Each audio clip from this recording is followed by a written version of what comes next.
Lovely darling bendy friendies, 2022 has come to an endy. And therefore we're going to do a little end of year AMA action. Which basically means, for this final broadcast of 2022, I'm just hanging out. We always like to do one of these to close the year out. I have you on screen with me, so that way everyone can see all of your very important mission critical questions. And honestly, we're just going to talk for like 2 hours. That's all we're going to do. We're just going to talk for 2 hours, hang out, have ourselves a grand old time, and that's it. That's what we're doing. Also, a warm hello to Fear Dragon's mom. So I saw a few of those questions come in earlier on. Hubert had one. I would love if you would paste it in. That'd be great. Aramus's best show for the year? Yeah, it's Severance. Severance is the best show I've seen freaking ever. Man, it's probably my number one, but it really depends on how season 2 and 3 go, because it has a strong potential to just get completely ruined. Hubert says, anything sitting at the top of your video game media list for the winter break? You know, there is one that I want to do, which is I want to rewatch Ghost in the Shell, the standalone complex. And I wanted to ask you whether I should do the sub or the dub. Because the thing is, I know generally speaking, going with the subtitled version is, like, there's hardliners who say only do the subtitle version, but if we're being honest, it's generally always better in the subtitle because you get the original Japanese voice acting and the timing and all that sort of thing. But I heard the dub of that was especially excellent. And I'll be honest with you, it's really nice if I don't have to read when I'm watching TV. It's really nice. That's one of the biggest reasons why we sometimes don't watch Korean dramas, because we have to read. We have to read. Probably the sub, but both are good for that one. Okay. Yeah, but the Major's voice actor, well, see, the Major's voice actor is great in the sub and the dub. That's the pickle. That's the thing. Oh, Moldov the Father says, long-time YouTube lurker, first-time Twitch watcher and sub. Big love, Sean. Welcome, Moldov. Mwah. Welcome to our little corner of the internet where, let's be real, it's pretty similar to doing things on YouTube. Except you get to see that this ain't a trick, baby. We're just doing it live. I see Morniel and Handsome Boat doing sniper sub-gifting. Just go, boop. Boop. Meow. Is that you, Sheriff? Sounded like Despy for a second there. What happened to Manfred? He's right... Where is he? Oh yeah, he's right there, next to me. He's underneath a jacket, and I would have to stand up and move the jacket, but he's like literally right there. Oh, Goes Backwards. I saw you talk about this earlier on. Oh my god. Goes Backwards says, a girl I'm dating has MS, which can totally put her out for days, especially if she gets sick. I think she feels she's a burden on her bad days. How can I reassure her that she's not and help be there for her without making her feel helpless? Yeah, no, I think that this is a sort of categorical that I think requires, first of all, time and patience. And it sounds like, given that you're asking the question, you're ready to do and provide both of those things. But I think that I have known many people that have had a version of, for a few days, a month, or a few days every other month, I have like a chronic medical issue. Maybe there's someone who goes through bouts of depression. And one pattern that I've seen from people, or even in my life when I've had those sort of issues for, and I feel like I'm burdening my wife and that sort of thing, is I feel like if I can't do something because I'm in one of those bad streaks, that I need to make up for it when I'm in a good streak situation. So I'm just going to make up a medical issue to be like really simple. Let's just say I have an issue in my ankles that just makes it difficult to stand for long periods. And generally it's good, but it might flare up once a month. I'm the sort of person that I would feel, oh God, well, I can't stand and do the dishes during that period of time. So then Britt needs to do the dishes during those few days where I can't because of my medical condition and so on. So I need to make up for it. I'm going to have to like do all of her chores when I'm not, suffering for this sort of thing. And I think that a really important thing is to stress to your partner that they don't need to make up for anything when there's a bad time. There's no expectation, there's no burden and that sort of thing. And so first of all, let me give a warm thanks to Dradog, who gifted 10 subs, Venom747, who gifted 20 subs, Morniel, that gifted 5 subs. Good Lord! Happy Wednesday to all of you. Looks like somebody had a good year. Mwah. My God, thank you. We'll take your questions next. Feel free to ask me to re-rate my answer to this very sensitive question. Okay, so everyone, since I'm still answering the question, hold on your questions. But I think that the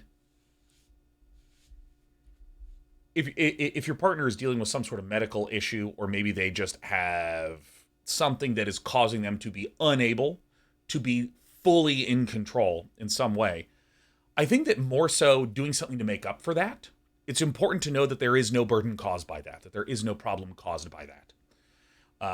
Because I think it's really easy to fall into the trap of, again, let's say, we're going to take Sean with his ankles that hurt and means that he can't stand.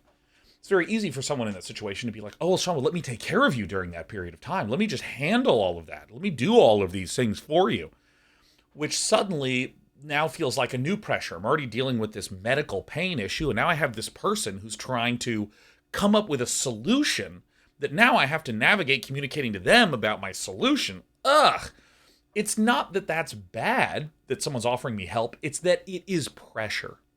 And I think that for people that have had chronic medical issues, be it, mental health issues or physical issues, kind of doing the inversion of it. I want to let you know that it is not an issue. Hey, Sean, if you are like having an issue that makes it hard to stand during periods of the month, dude, it's actually not an issue. I'd be happy to, watch things and hang out at home. That sounds great. But yeah, no, I actually am totally okay, and I'm totally fine. You don't owe me anything. You don't have to make up for anything. Everything's good. Stressing that there is not a need for something to be made up. Stressing there is not a new pressure where they have to figure out how I am allowed to help in the situation or something like this. Hey, come here. Come here. That, I think, is a big one. And I think that takes a lot of time and a lot of patience, where I have been in this situation where, actually I've been on both sides of the situation, where I feel like I have a chronic problem that is causing pain to another person, and another person has felt like they have a chronic problem that is causing pain for me. And in both those situations, it just took a lot of calm time, a lot of repetition, a lot of like, oh yeah, if you were out of commission for a few days, yeah, are you feeling better? Oh, okay, great. And then if they're like, well, look, I'll do extra, to be like, oh, you absolutely don't need to do extra. You were dealing with that issue, and that took a lot of energy, and I'm glad that you took care of that. And then there you go. I think that is an approach that I wish was recommended to me, and I don't know if that's actually helpful. So hopefully that gives at least some little small bit of. Has it already scrolled past here? Because I feel like there's a second question. Yeah. How can I reassure her that when she's not, and help be there for her without making her feel helpless? Yeah, I think that like once establishing that there's not a burden, and trying to deburden as much as possible, trying to not offer things, not try to create more questions that then, your partner needs to answer, this sort of thing. Then I think it can be helpful to be like, yeah, what works for you? What makes you feel more comfortable? Yeah, maybe would it be helpful if I did these sorts of things? Oh, it would? Oh yeah, that's actually very straightforward for me to do, and it's not a big deal.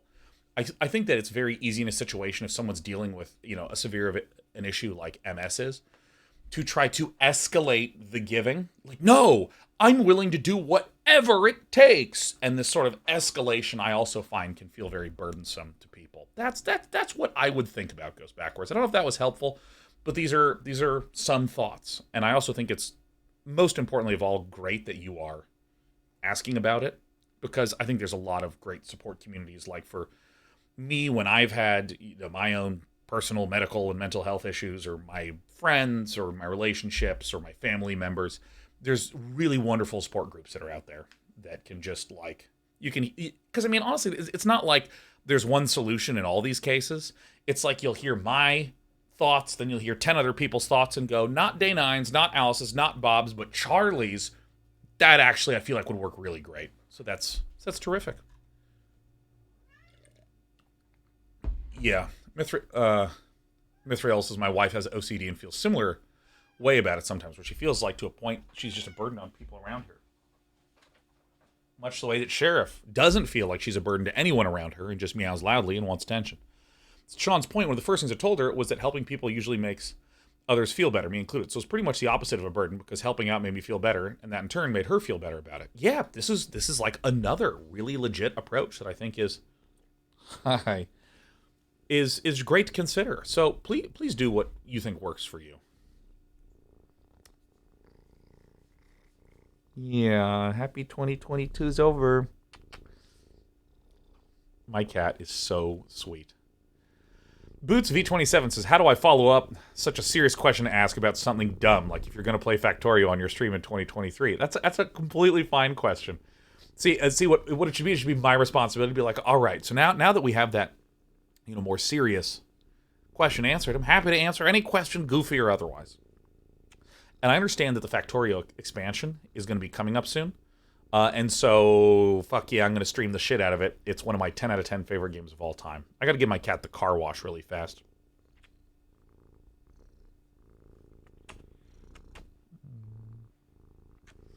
Hi, Sheriff.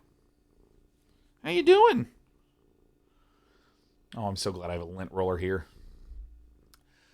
All right, and by the way, I will often look away, be looking at the cats, be kind of staring at chat, but my brain is thinking about what I'm saying instead of what I'm looking at. So feel free to repost your question, but just please don't spam your question. Like, hey, Sean, you gonna play Factorio? Hey, Sean, you gonna play Factorio? Hey, Sean, you gonna play Factorio? Hey, Sean, you gonna play Factorio? Oh, aka Lucky Eye, you were asking about Ixion before. I don't really know anything about Ixion. I really don't. But given the fact that you were asking, I think you were asking a lot yesterday as well, and I kept not getting to it, so forgive me. All right, let's ask this from Serial GG, who's been, again, big warm thanks to you, Serial, for helping a lot with the adventure, helping us with the back end. So, me a desire to spam a question. I know you've been trying to eat right, and I'm really curious. Oh, I have not been trying to eat right for 2 years, but great. What is your comfort food? When you feel down and you just want something that makes you feel good with no further thought as to its nutritiousness, what do you gravitate towards? Bread and brie with prosciutto. That's my favorite. That's my fucking favorite. And for me, when it comes to things like eating right or exercising, for me, it is the structure around that rather than anything related to food that for me is the big challenge. Oh, Borg Leader, by the way, thank you very much for the gifted 5 subs. We'll come back to you in a moment, Borg Leader. But for instance, I used to live right next to a Trader Joe's. So I would get up, walk to the Trader Joe's, get all the food I was going to eat that day, and then walk home. And then it was the entire process was 20 minutes tops. It was so nice and so easy. And I found that incredibly helpful to be able to get fresh ingredients every day to make something healthy. This location where I'm at right now is so different than that I kind of was well, I could come up with a new routine. I could do those things. Also, all the gyms are shut down, which means that my routine about going to the gym and my routine about, going to the store, all that was kind of thrown off. And I was like, look, 2023 or so when the pandemic's lifted, I'll actually be less stressed. And that's what I'm going to choose to do it. So, I've just sort of been completely comfortable with the fact that I've put on weight in the last 2 years. I don't think that's fine. My preference is to exercise and eat healthy, but I'm not going to beat myself up over it. But, dude, bread and brie and prosciutto is my shit, man. Is my shit. Oh, my God. I love bread and brie. And prosciutto, especially if it's chewy bread. And I put it in the brie is a little bit warm. Yum, yum, yum, yum, yum, yum, yum. Oh, yum, yum, yum, yum, yum, yum, yum. Mr. Gadget says, this year I moved abroad. I mostly hang out with expats. People don't tend to stay long, so I've made new friends and seen them leave multiple times. I'm getting a bit burned out. Putting in all the social effort and seeing all of it disappear into nothing within months. Any tips on how to prevent myself from secluding and still making the effort to maintain a social life? God, do I relate to bits of this, man. Jesus. Because I went, I didn't really have any friends in high school. So when I left high school and went to college, that's the first time I made friends. And then from college to grad school, again, new environment. And then from grad school, going hard into gaming. And doing a lot of events, and then going hard from a lot of events to doing a lot of work at home, or going working at that startup previously. This really had a lot of tumult on my social relationships, and over the years, there's 2 things that I've found. One, there is a sense of belonging and community that I get from activity groups. Really simple example: StarCraft, Age of Empires, right? Like, I can go to, like, an Age of Empires stream, watch a tournament cast, watch Hera playing, see some regular chatters there, post there, read about strategies, read about stupid meme garbage. Like, doing those things makes me feel a sense of connection without necessarily having a specific person that needs to be in attendance. So, like, I have my Dota buddies, I have the StarCraft community that have really been long-standing places where I go to feel a sense of connection. Wherever I'm moving, I've moved cities really frequently, I've moved careers very frequently. So, that's one thing that makes me feel a sense of comfort. And I should put a caveat here, which is that like I said, I didn't really have any friends in high school. Like, I had friends, but not people that I felt like I could be myself in front of. I was sort of like, doing. Where is this little bend? I see. I sort of felt like this pressure to be someone, and I felt like I couldn't really share myself. So I felt it was like a high intensity, unsafe kind of friendships that I had. And so I grew up in spending a lot of time trying to just develop my sense of self and develop my sense of comfort, thinking my own thoughts, hanging out with myself. And I was really sad in high school for the most part. And then when I went to college and I started to find connections to people that made me feel safe, made me feel comfortable, I still found that actually it was quite comfortable for me to be alone a lot of the time. And I do like being alone a lot. And I don't like, as gregarious as I might seem on air, I like to fucking be alone. Especially like at large events where I'll do like commentary or hosting for the whole day. When I'm done, I want to go home and I want to like read. I really want to just fucking withdraw. So I think that this maybe makes me think of a second thing, Mr. Gadget, which is like, it's kind of a different version of the first, this idea of activity groups or activity communities. I find that I can like go to these interests. Like, I can read a book. Like, I got some fantasy books here to my left. Feels great to get lost and gives me a sense of comfort. And that's a sort of, has nothing to do with maintaining a social group, but it does have to do with me being happy. And I find that that's helpful. And the third thing, Mr. Gadget, is that almost all of my friendships are one-on-one conversation friendships. That's what I've gravitated to. So normally between noon and 1, before I go live, I like to call a buddy. Just eat lunch, chat. And I have like a rotation of a small set of buddies that I'll just ring. And I can imagine if you are, you're an expat, depending upon what your time zones are, I know expats that have a lot of friends in America, so they might, hey, it's 9 p.m. I'm going to ring one of my buddies. It's noon in America. Let me just see what they're up to, and then this starts to become a little bit of a ritual that's built on one-on-one connections. And I think this sort of combination of things is my emotional foundation. I have these hobbies that give me comfort alone. I have these activity groups where I feel like I'm connected to the community. So people can come and go in the community, but I'm always able to go to the community. And the third thing is I have a lot of intense one-on-one connections and friendships that make it so that, for instance, like, I'm just going to make up, let's say that I lived in an apartment and had a pretty good friendship with a neighbor who then moved. That's the sort of thing that, because I had those foundational things that I do have control over, I'm not as hurt and sad, and maybe the word is destabilized. I don't feel destabilized if my neighbor were to move. So that's my thought on that. So we spent a little bit of time talking about feeling stuff. Does anyone have a video game or media related question? Let's zoom into that. Let's just head into that stuff, man. Head into that stuff. Oh yeah. I'm actually gonna go in order here. Murder Hole says, "Hey Sean, thanks for the great year. If you could be a top professional player of any game, what would it be? Any game, not just computer games." Murder Holes, I am really competitive as a person, like hyper competitive.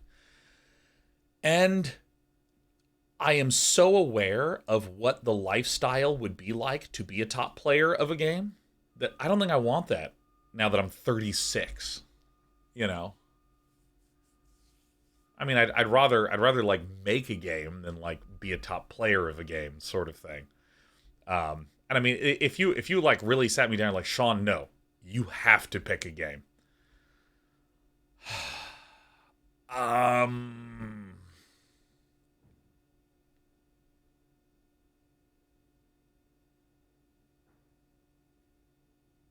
I have no clue, dude. I have no clue, man. I don't know, because I'm like, StarCraft, well, I already was good at that game, and I know what that's like, and that kind of feels like, do you want to rewatch the series you've seen 10 times? Kinda, but maybe I should do something different. Yeah, no, I stand by my statement. I don't want to be a top player of any game. I want to be trash. Super Smash has released a ranked ladder. Do you think that it would be something you'd ever do content around learning that? I know you've talked a bit about watching it before. Okay, so I recently had the experience of trying to learn Dota on air, and what it made me think is if I ever wanted to learn another game competitively, what I first would want to do is play it for like a year, some stream, some off, to have enough of a set of knowledge to where any new educational stuff that enters my brain, I have context. Because, like, imagine someone who hasn't played Dota, you say, now here's how to stack camps in order to help your carry get farmed. And sometimes you want to pull the camp into the wave so that way you can pull the wave out to reset the equilibrium. And they're like, what's a wave? Right? Like, it's one of those things where, like, I don't know how to care about that because I don't know anything about that. So when it comes to Melee, it's the sort of thing that I enjoy watching, and I am amused at all the insanity that can occur in that game. But I actually think that if I wanted to, say, spend a year playing a game to try to learn it, a pattern that I found in myself in games that I enjoy is the idea of growth over the course of a game.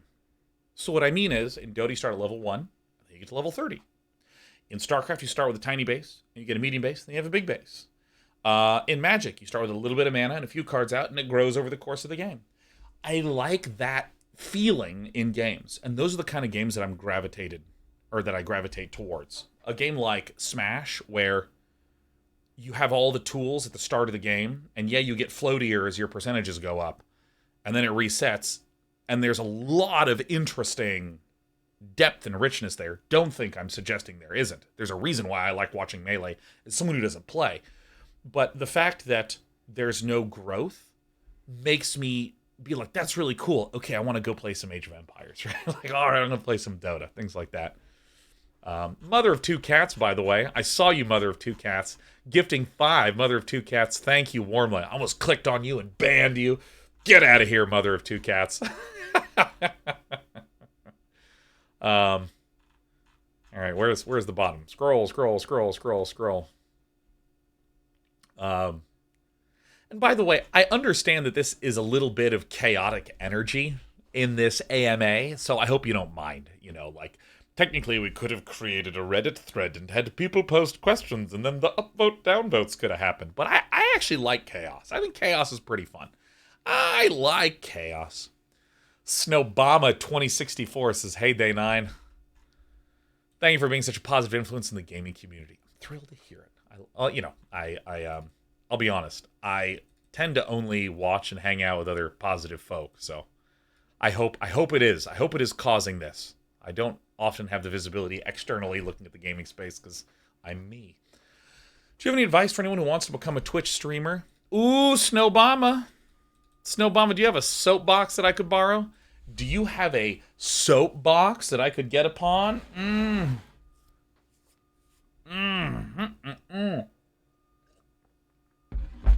Oh, Incog AoE says, do you ever watch Artosis' stream? Only every fucking day. All right, so coming back to I want to become a Twitch streamer. Do you have any advice for me? I think that when it comes to things that are skill-based,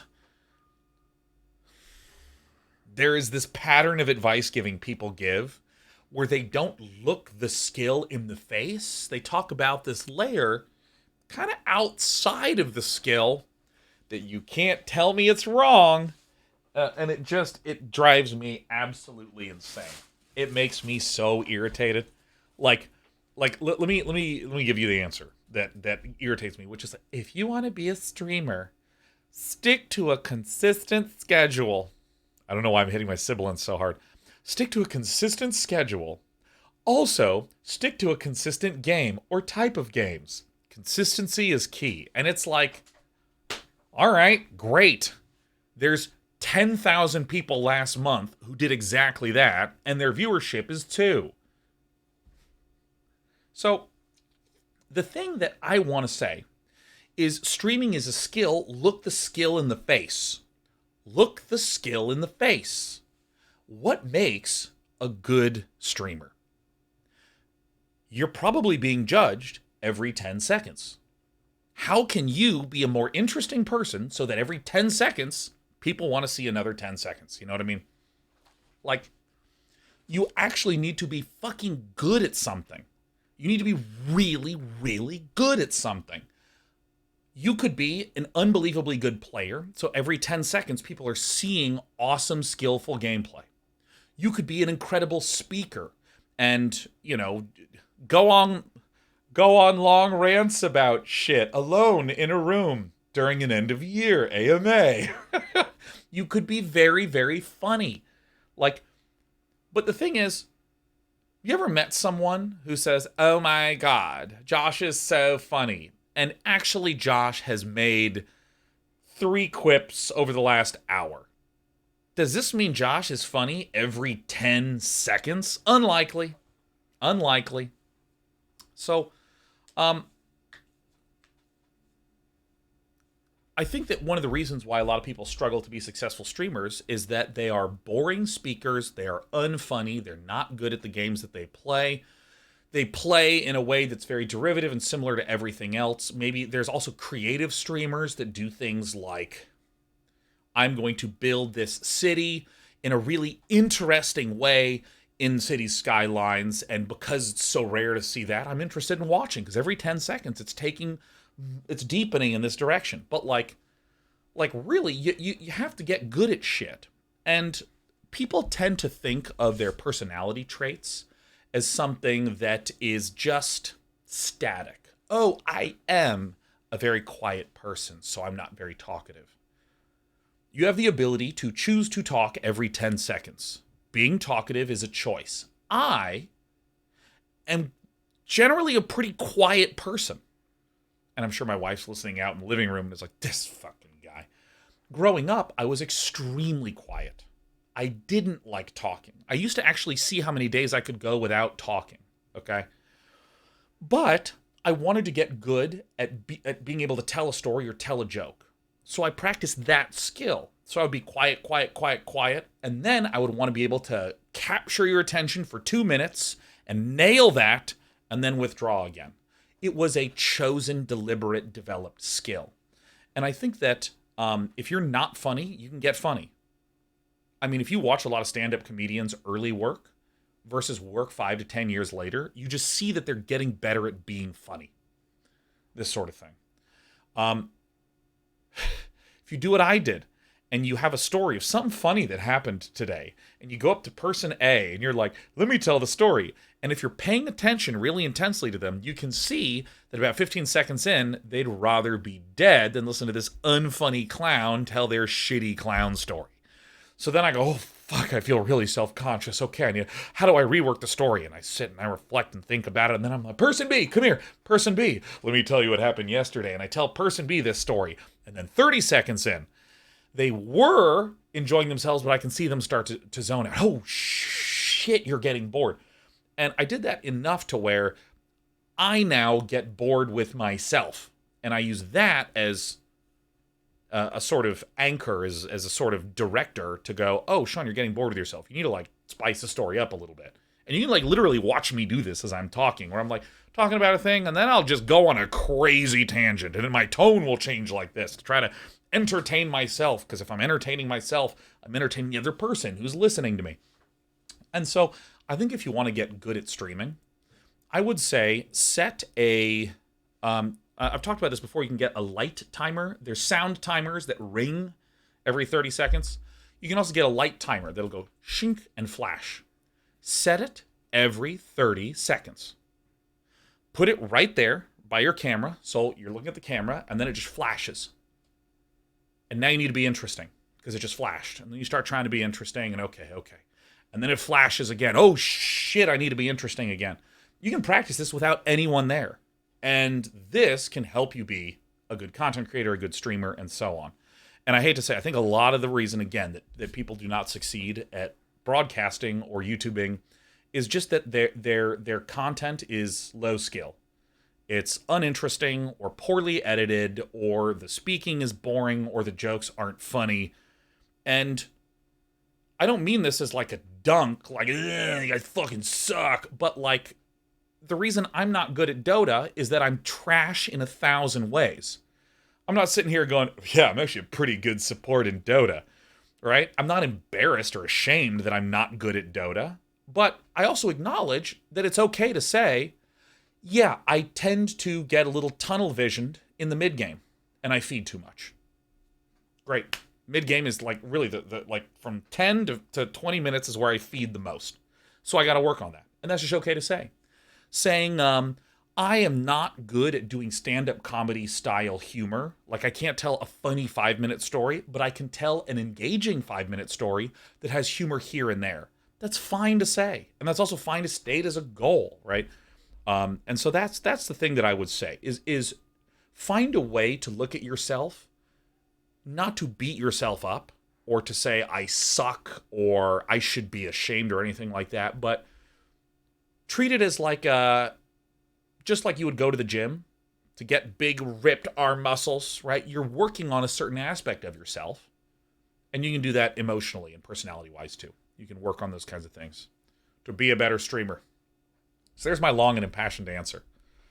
There's my long and impassioned answer. All right, I'm looking back at you again. Oh shit! I believe is that Loco? Oh, Loco, welcome. For you who don't know Loco is like A+ tier SC2 content. A+ tier. Oh my god, what a delight to have you here, Loco. I watch a good amount of your shit. And yes, Scourge of Land indeed. Brilliant job at Home Story Cup. A+. Home Story Cup is probably one of the top 3 esports events in the history of esports, period. It's just unbelievable. It's just so good. It's so pleasant and warm. SVBG869 says, in the past you said you're not a fan of Minecraft. Indeed. As a game, I agree Minecraft as a social platform is a lot of fun. My question, though, are there many Minecraft mods? Oh no, Snowbomber, thank you, but I need to scroll away from you. There are many Minecraft mods which create experiences really similar to Factorio and Satisfactory. Would you ever have any interest in anything like that? You know, I'm going to give a really stupid-sounding answer, but I like 2 dimensions. That third dimension, not as big a fan of. I tend to like 2D gameplay. And in Minecraft, the fact that I am so, like, I'm constantly this far away from a wall that I'm punching, I don't like that. If it's a 3D gameplay, I want to be able to, like, see and look around and appreciate the space, aka Elden Ring. And, I mean, also with Minecraft, just the idea of, like, ooh, I'll build whatever I want. I had a busy week. Tell me what I'm supposed to build and make some obstacles that I can overcome, right? I think there's this curse that some games have fallen into. Minecraft does not count in this way. I like to make this joke about Minecraft, but I feel like a lot of games are like, well, great news. We have no idea what is the fun mode to play in our game. So we made a lot of options. User-generated content. Then no one wants to make any content because there's nothing fun initially, and the developers are like, well, you can't say there isn't fun somewhere in these settings, you know? Like, no, fuck, I paid $60 for your game. Damn it, you give me some entertainment. Yeah, I don't think... I think Minecraft is one of those games that I'm sort of content never to go deep into. Snowbomber, thank you warmly for the 5. Mad Bro, thank you warmly for the 10. And by the way, I think many of you are seeing that I'm kind of like scrolling through chat. You're seeing how I navigate chat. Now you know why I miss so much. But Tyler Brave says, how would one grow when one plays not-so-known games on any platform, as game popularity seems very important, but I enjoy smaller indie titles more than AAA or even AA experiences? And I assume you mean, how would one grow as a streamer in these categories? Because, I mean, I actually, generally speaking, if a game is super popular in terms of, like, single-player launch numbers, that does not necessarily actually translate to more viewership. I get worse viewership with AAA games than I do with small indie titles because of the kind of community that I've brewed.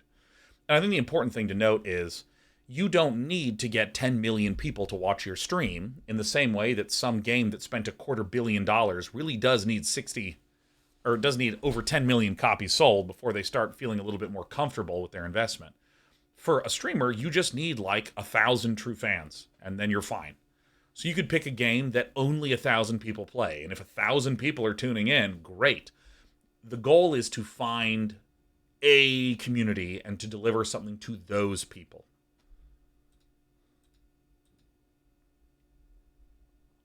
That's what I think. Windhunter says, other than StarCraft, if that even is appropriate, what are some other of the game experiences that you would consider formative?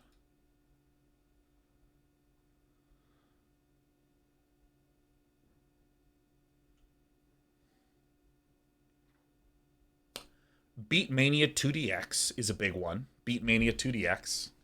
I mean, that's the reason why I'm always tapping my fingers like that. I love that shit. Oh, Beatmania 2DX is hot plasma. Love that game. I also think that and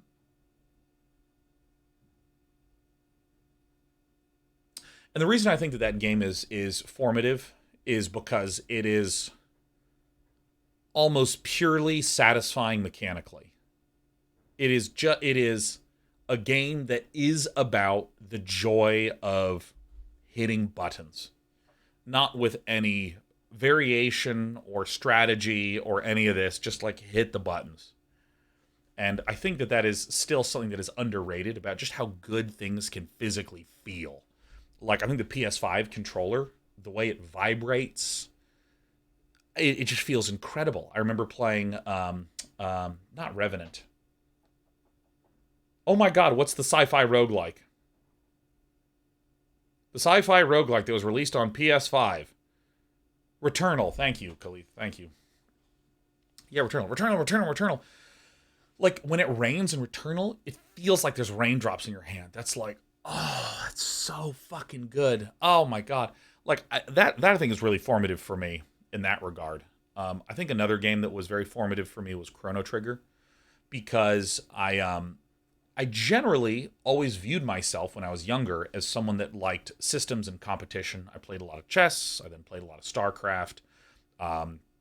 Play Street Fighter Alpha against my brother on the Sega Saturn. I like these sort of competitive games, Counter-Strike 1.1, not 1.6, 1.1. And then I started to play Chrono Trigger and would just like literally faked sick to stay at home and just fucking play that game because it was so unbelievable. But I think that there's a couple of games that I played when I was older, because I sort of just got absorbed by StarCraft and just kind of played StarCraft. And I think that I had this almost judgmental and this denigrating view of other games where I was like, oh, you play World of Warcraft? Like, oh my god, what an easy game. The longer you play it, the bigger you get. And I didn't get it. I almost like didn't want to allow myself to have fun because I felt like, oh my god, I don't want to come across as a newbie.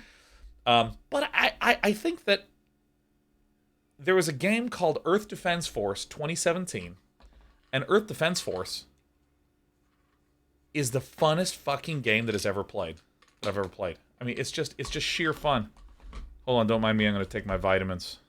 Believe it or not, vitamin D3.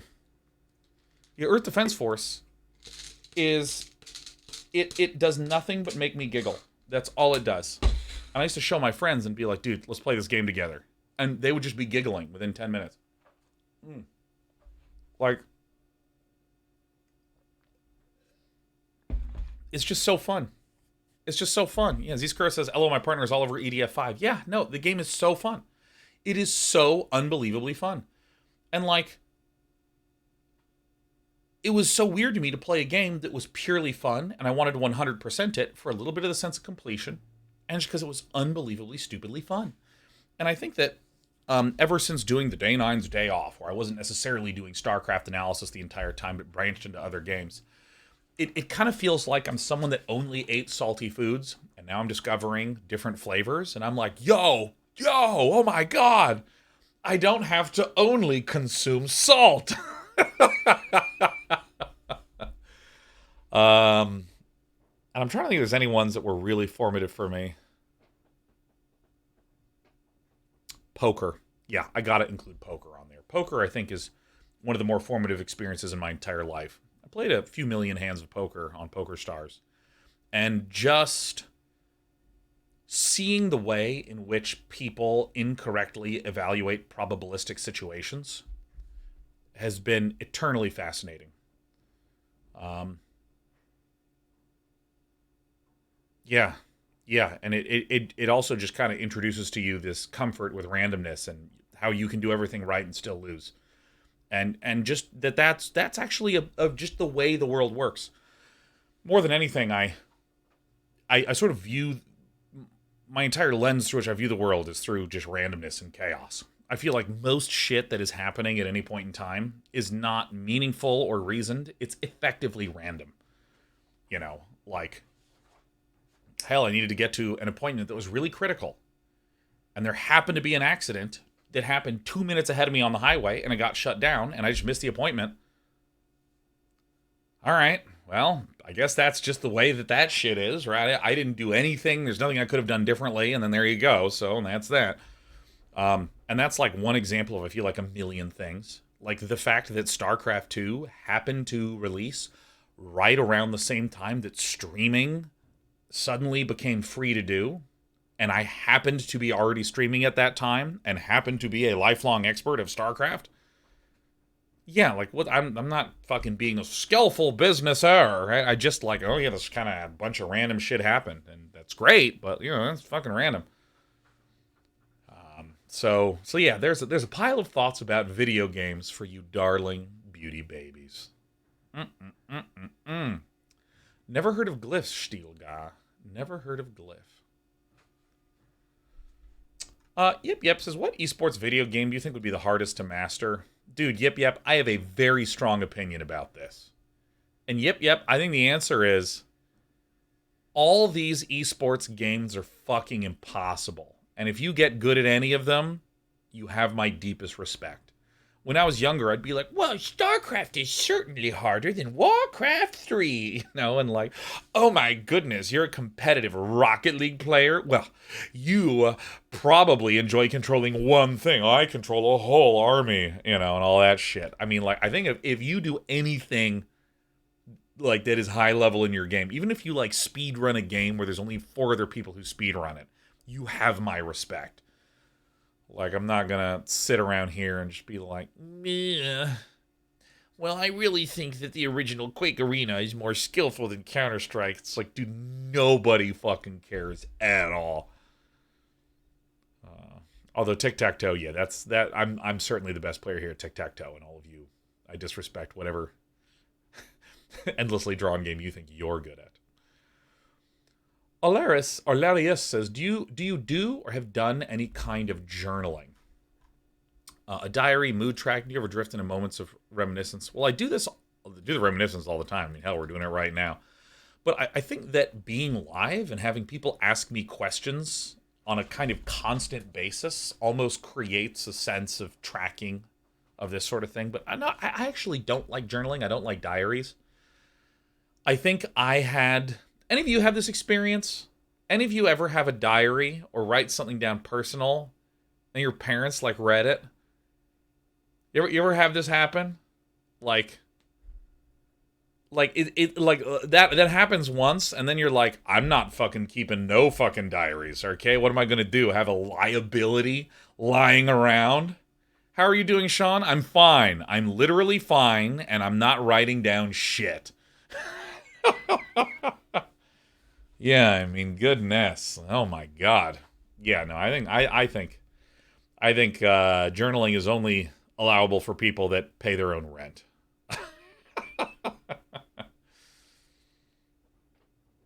Chandler says, tips for work family streaming balance for people who can't pay all the bills with just content creation. I mean, yeah, I like to think of different sort of tiers of tasks.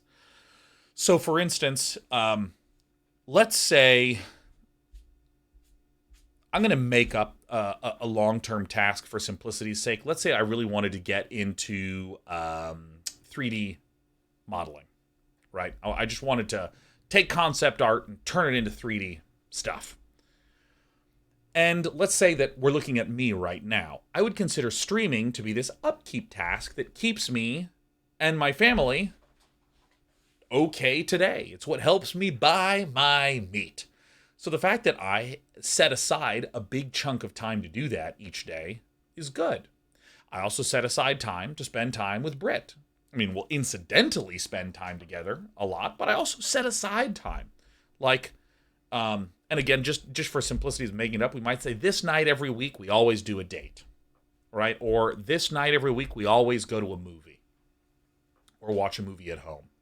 So I've set aside some upkeep time. I've set aside some family time. And then I also like to set aside time for something long-term. And that's what I try to make the highest priority, even if it is the lowest time investment. So if I wanted to get into 3D modeling, I might say I always set aside 9 a.m. to noon every Sunday to focus on my 3D modeling work, period. And then one day a week, I get up at 8 and I work from 8 to 10 on just this 3D modeling thing. And what I find is really nice about this is that the 3D modeling doesn't need to bring in any cash flow because I'm still doing my make the money task, my upkeep task. I'm still getting the chance to spend time with my family and my friends because not only have I set aside time for that, but there's just a lot of free time that's there. And now I have some great progress on my 3D modeling type stuff. And so if someone was trying to do streaming, I think that it is important to do it, whether it's streaming or whether it's developing a new skill or whether it's working on a business plan, to develop regularity with it. But it's not like you need to do 20 hours a week of streaming. I got to stop using streaming because you're talking about streaming as a vestigial sort of auxiliary task. I'm talking about it as like a profession. If there's this long-term task, like in this example, 3D modeling, like I don't have to spend 20 hours a week doing it. I can start with 5. Start with 5, and that's actually fine. Vestigial? Yeah, I like that word. Vestigial. It's like a belly button. You stream like a belly button. You know, you just cut that shit off and it wouldn't change anything. Assuming you're an Audi. Sean says to set aside time and schedule shit. Thanks, Dad. Well, see, I think my answer is a little bit more thorough than that. I think so. I think that the key for me is to understand that I do this long-term task first thing in the morning, but not every morning. Just first thing to make sure I'm still making sure that I am putting in the good time to it. Because, you know, for instance, there's been times when I have my big stuff that's long-term that I'm planning and I get up at 8 and I work from 9 to 12:55 and then it's 1 and I got to go stream. And I'm kind of tired. And I don't do the best stream, but by God, I do the stream. Oatmeal Prime. Oh my God. Oatmeal Prime gifting the 20 subs. Dude. Can I tell them the story, Oatmeal Prime? Can I tell them the story? Can I tell them the story? Can I tell them, is that okay? Would you be comfortable with me sharing the story? Haha, sure. Fuck yeah. So, recently at the end of September, my wife took me to Yellowstone for the first time ever. I've never been to Yellowstone, and if you haven't been to Yellowstone, I strongly recommend it. Yellowstone is unbelievable. I mean, it looks otherworldly. For any of you who don't know, Yellowstone is a national park in the United States that it sort of intersects over 3 states, and it's on top of like a sunken volcanic, geothermally active thing called a caldera.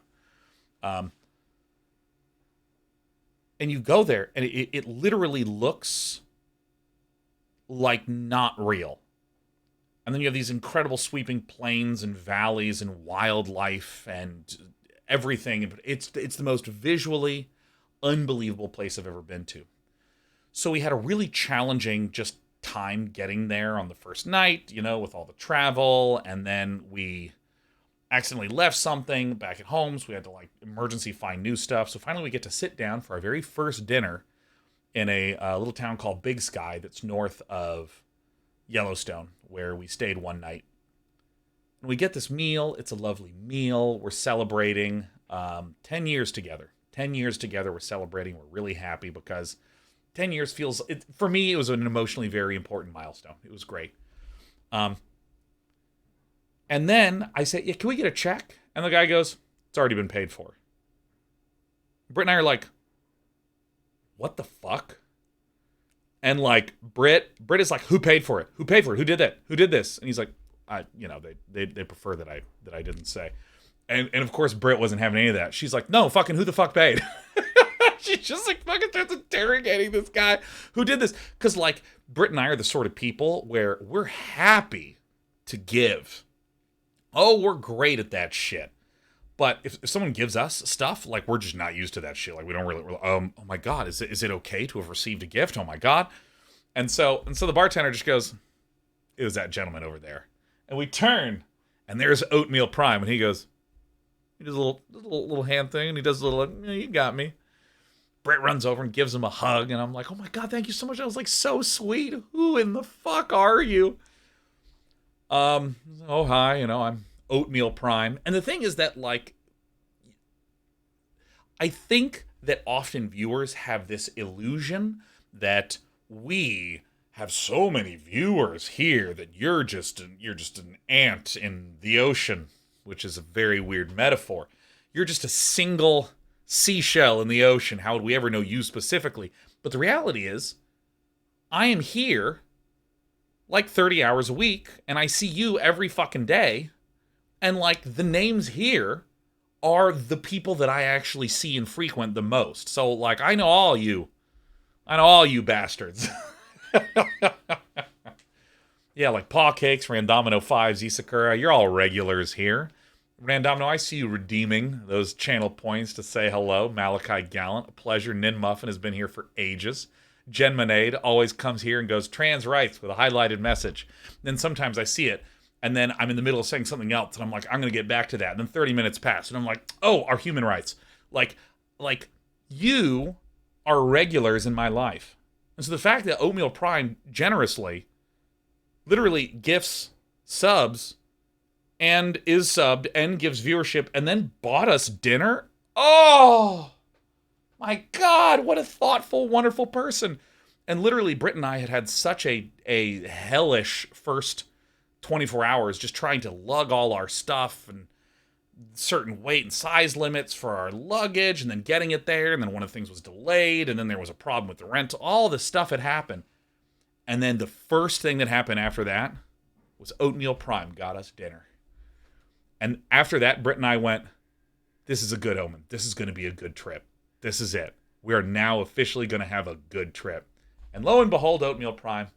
It's probably the best trip I've ever been on. So, thank you so much, Oatmeal Prime. That was like literally so thoughtful of you. That's amazing. Small price to pay for all the entertainment. Oh, I'll send you a bill then.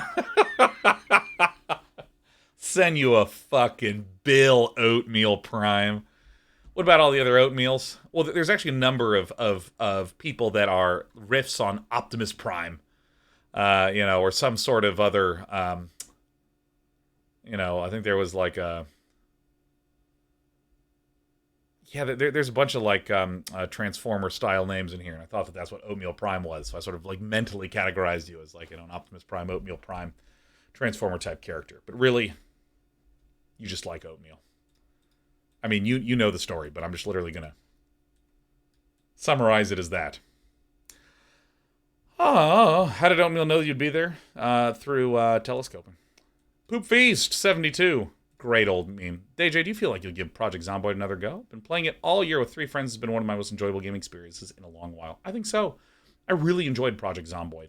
And right now I'm in a weird spot where there's like too many good games to play. There's like Marvel Snap and Path of Exile and Age of Empires and Project Zomboid. I kind of interested in going back to Sekiro. There's just and countless ever other thingies. So like Marine King Prime. Hell yeah. Hell yeah. Hell yeah, brother. Oh yeah. Oh yeah. Oh, here's the good stuff.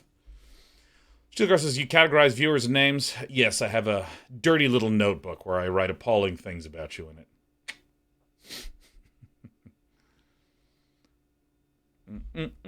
Oh, it scrolled by. Grovac says, I see we were on the list of games you want to play, and I guess I shouldn't ask, have you tried or willing to try Dark and Darker? Yep, been keeping my eye on Dark and Darker. Saw Technique get scared by a Mimic the other day. That was some good shit. And I generally like fantasy-esque combat over traditional FPS style combat.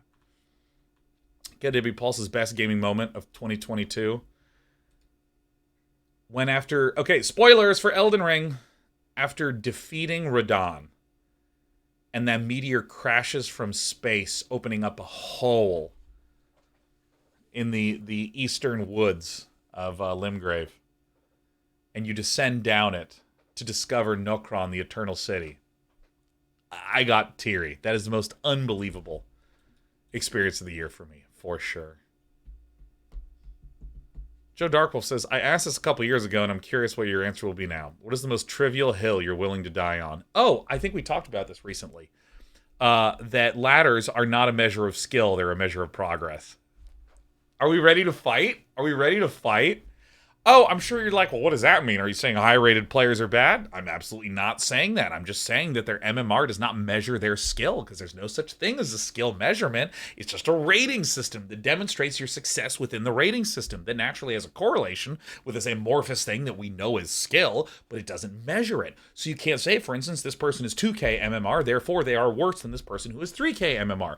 You can't say that in a strict sense. You can say the probability of the 3K player being better than the 2K player is closer to 1, but it's not a measure in the same way that someone who is 5'5" versus someone who is 5'6", we can say measurably the 5'6" person is taller. And if any of you disagree with that, I want to be really clear that you're fucking wrong and I don't respect you, because you have to understand how enormous my mathematical brain is to be able to evaluate this in such a considered way.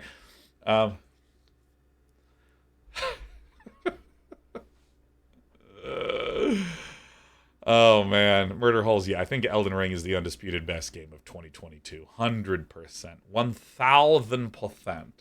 Like, literally 100%. Rando Dave says, makes sense to me. I'll see you on the hill. Love it. Love it so much. Woo! Oh, my God. Let me tell you. Like, it is just fucking not a measure of skill. 100%. I think I've actually chosen that hill.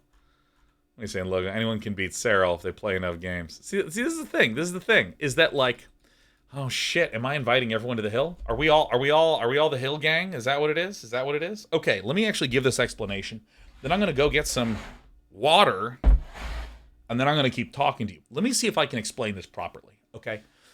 There is an amorphous, difficult to define, but feels real, even though it's hard to like really nail down what it is, thing that we call skill, right?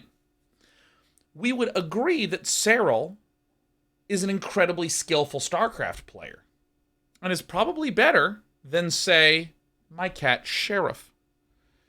And if I said Cyril is better at StarCraft than Sheriff, everyone would go, yes. And there would be a few people who go, now is my time to be funny.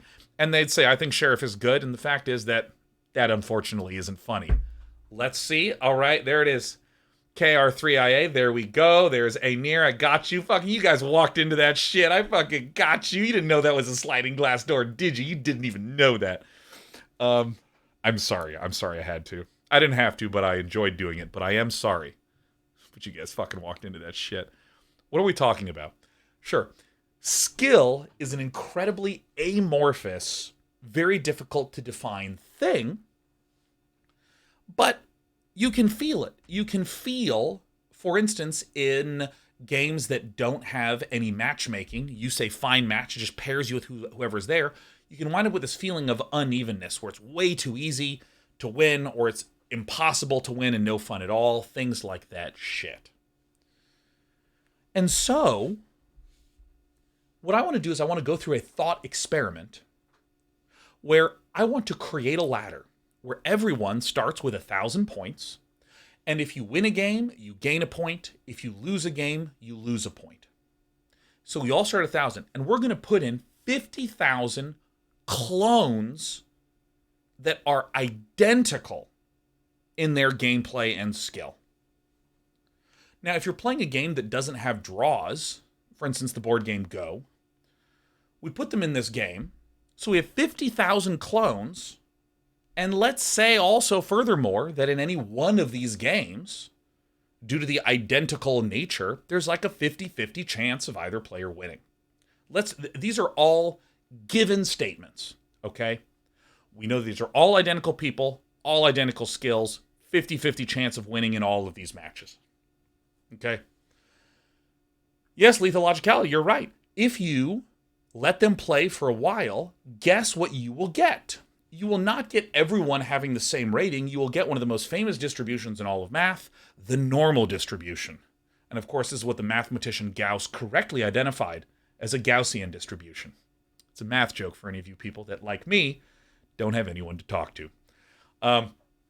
You get a normal distribution, a bell curve. You get, surreal JC, you get that, but curves, right? So, what this means is that you will have a top 10. You will have a bottom 10. You will have most people being in the middle of the rating distribution on this bell curve. Even though you provided 50,000 clones who would always have a 50-50 chance of winning in every single match, you would still get this distribution. Period. You would get this. And so, price of cost, that's the most elaborate coin toss metaphor I've ever heard. Really, the most elaborate? I mean, that was like 90 seconds. You hang out with people that don't have good coin toss metaphors. I'm sorry, we're all thinking it. And I hate to be the one to tell you, but I did like saying that shit. I'm not going to lie.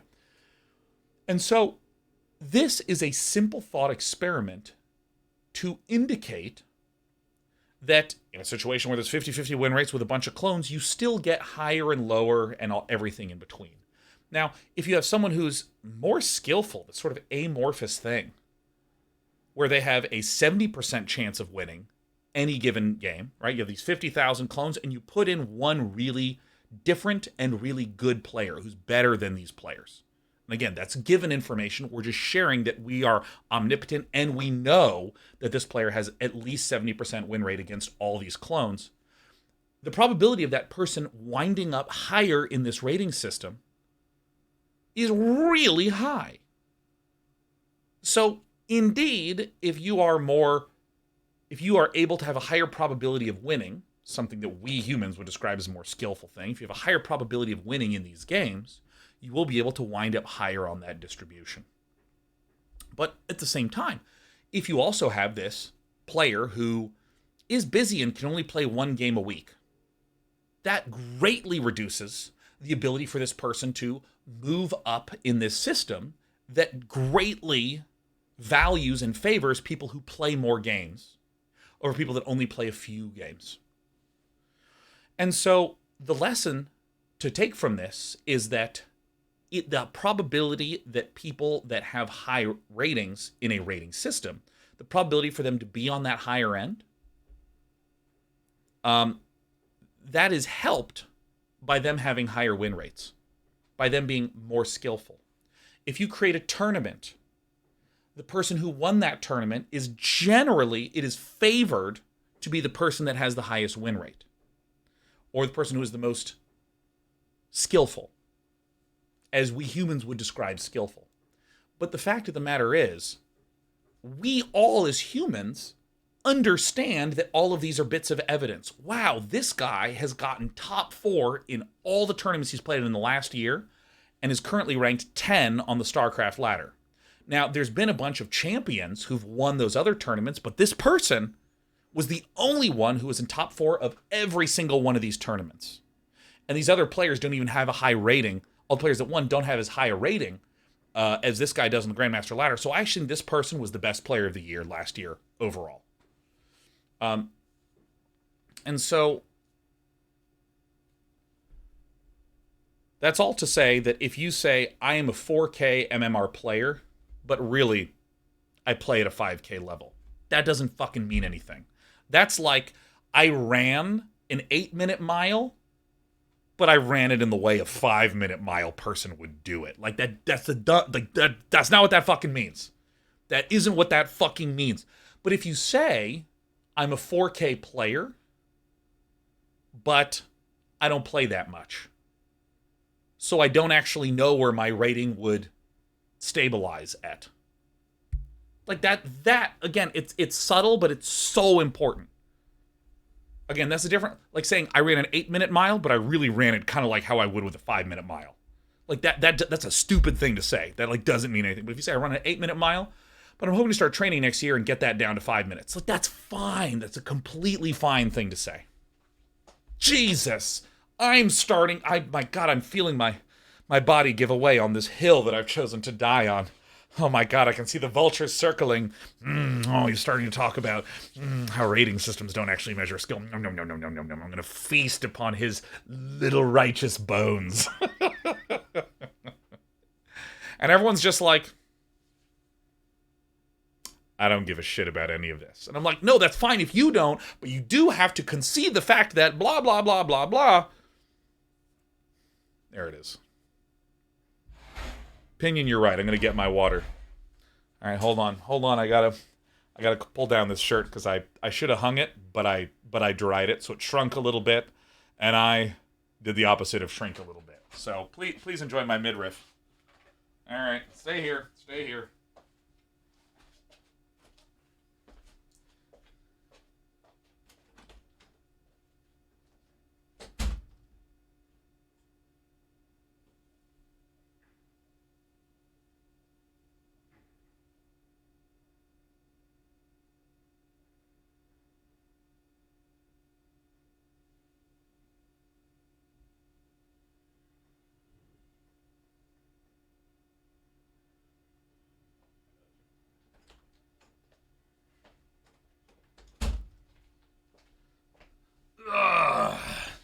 All right, ask me things. AMA, I am a day 9. See, McDominate says, if you were playing at a 5K level, you'd be 5K. No, that's not what I'm saying. There is no such thing as a 5K level. It's a 5K measurement. Jesus Christ. We're going to get into it again, aren't we? Oh my God. I don't believe it. SVBG says, favorite new music which you found in 2022. That's a good question, but oh my God, we've already taken a question from you, our Minecrafter. But we didn't say anything about doublies, so there you go. Everything I've listened to this year has been garbage.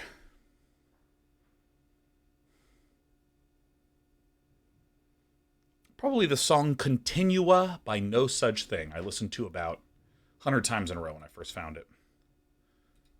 100 times in a row. It's good shit. Where's my Spotify?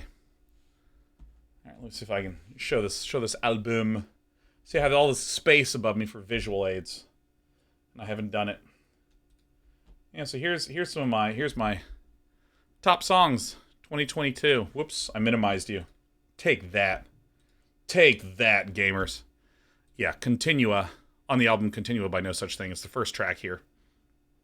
I have some really good ones up here. We got Mount Kimby. F1 Racer. This is a great track. I Lied from Lord Huron. Lord Huron is the kind of guy where it's just like, dude, I do not listen to this kind of music at all, and will listen to all of your shit because it's absolute fire. I've got some Flying Lotus in there. He's great. Stay a While by Cactus Channel. Found that one real recently. Listened to that like 70 times. Thank You Next. Yes, that's right, because I fucking watched Bridgerton. I've seen Bridgerton start to finish 3 times. I fucking love that. This might actually be the best track that I've listened to all year, actually. Shigetto's Detroit Part 1. This is the shit. It uses an African instrument called an mbira that I'm a huge fan of. It's awesome. Also, I like Roixop stuff. Oh, I re-listened to almost all of Amon Tobin's shit this year. Bricolage is like just a seminal Amon Tobin work. It's so good. It's one of the rare 10 out of 10 albums from Pitchfork. This album is just spectacular. Just fucking absolute hot plasma. There's some answers for you. Okay, what?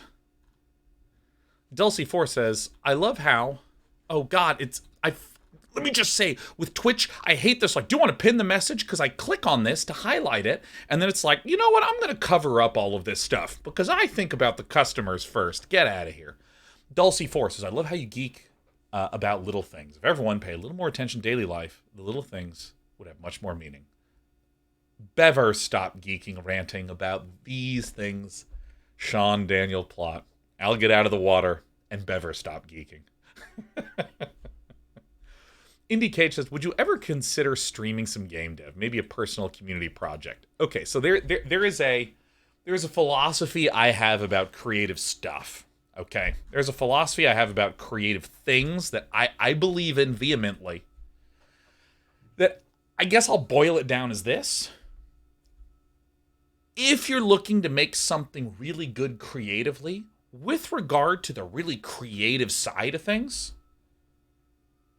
the more people, the worse. The more people, the worse. So, for instance, if we, I don't know, let's just pick a show at random here. Suppose that we adapted George R.R. Martin's classic Song of Fire and Ice and went through all the material that George wrote, and when we ran out of it, said, don't worry, we have a fleet of writers, a whole bunch of eyes on this, and we have great opinions. Let's do season 8 an our way. I don't know. I just kind of feel like, you can really shit the bed. I also like to do the example of if you go to the website Reddit, in which everyone can vote on what they think the best comment is. Have you ever gone to a thread where people are trying to be funny and they've upvoted the funniest thing as democracy would determine? All these people upvoted. The number one comment isn't ever funny. It's never funny. It's just not fucking funny, right? And so I'm a huge believer in the idea of sort of siloing and having small groups focus on specific things. So, for instance, if we were doing a movie, I might have a discussion with the costume department as the director, but the costume department really should have just some people in costuming making the fucking decisions. You know what I mean?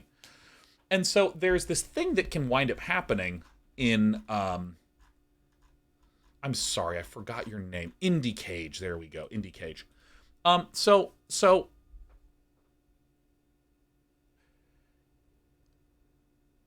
I've given some sort of funny examples about, like, oh, lots of people bad, all this sort of thing. But look, I want to start to get a little bit more concrete, which is a big problem that can happen when you are early on in a creative process is that it's early. Nothing's been decided yet. You could go in one of 10 million different directions. And if you have 1,000 people providing input, there's now 1,000 directions that you could go in. And there's no debate that is valuable here. Pick a direction and go in it. And I don't like the idea that I would start doing a game dev project on air and someone would be like, ooh, what about this? And the answer is, yeah, we could do that. And I'm not gonna. It creates just like so much potential for me to go, yeah, that sounds cool. I'm not doing that. Oh, yeah, that also sounds cool. I'm not doing that. Yeah, I'm also not going to do that. Yeah, I'm not going to do that. Because that is the reasoning. If we were to write a book, are there good action-focused books? Yes. Are there good romance books? Yes. Are there good thrillers? Yes. Are there good versions of these in every different genre? Yes. Pick one and fucking write it. You can have, there's a book in each of these categories that sold over 100,000 copies. It's not about, well, I actually think romance would do better in steampunk. No, I think romance would do better in the modern day. There's several successful instances of romance books in each of those categories. So just fucking write one. And so, why did you choose to do steampunk? Because I chose to. Like, that's the actual answer. It's not like, well, I was thinking of modern, but it has these issues, so I chose to do steampunk instead. And this is what people, I think, talk about with rabbit holes. You know, like, look, answering why I chose steampunk, it's a rabbit hole. I chose steampunk. It works. There it is. I want to make a roguelike. I want to make a platformer. I want to make a third-person RPG. I want to make a top-down Factorio sim. You know, all these are fine. All these are completely fine. And so, streaming that sort of thing, I feel like would be... I don't see a lot of pleasure in that dynamic. I don't see that. I feel... Also, it's kind of personal. Like, I don't want to feel like I'm saying no to a bunch of people constantly. I don't want to feel like that, you know? Fittervary says, insert clever message here. Clever reply that makes you feel valued. From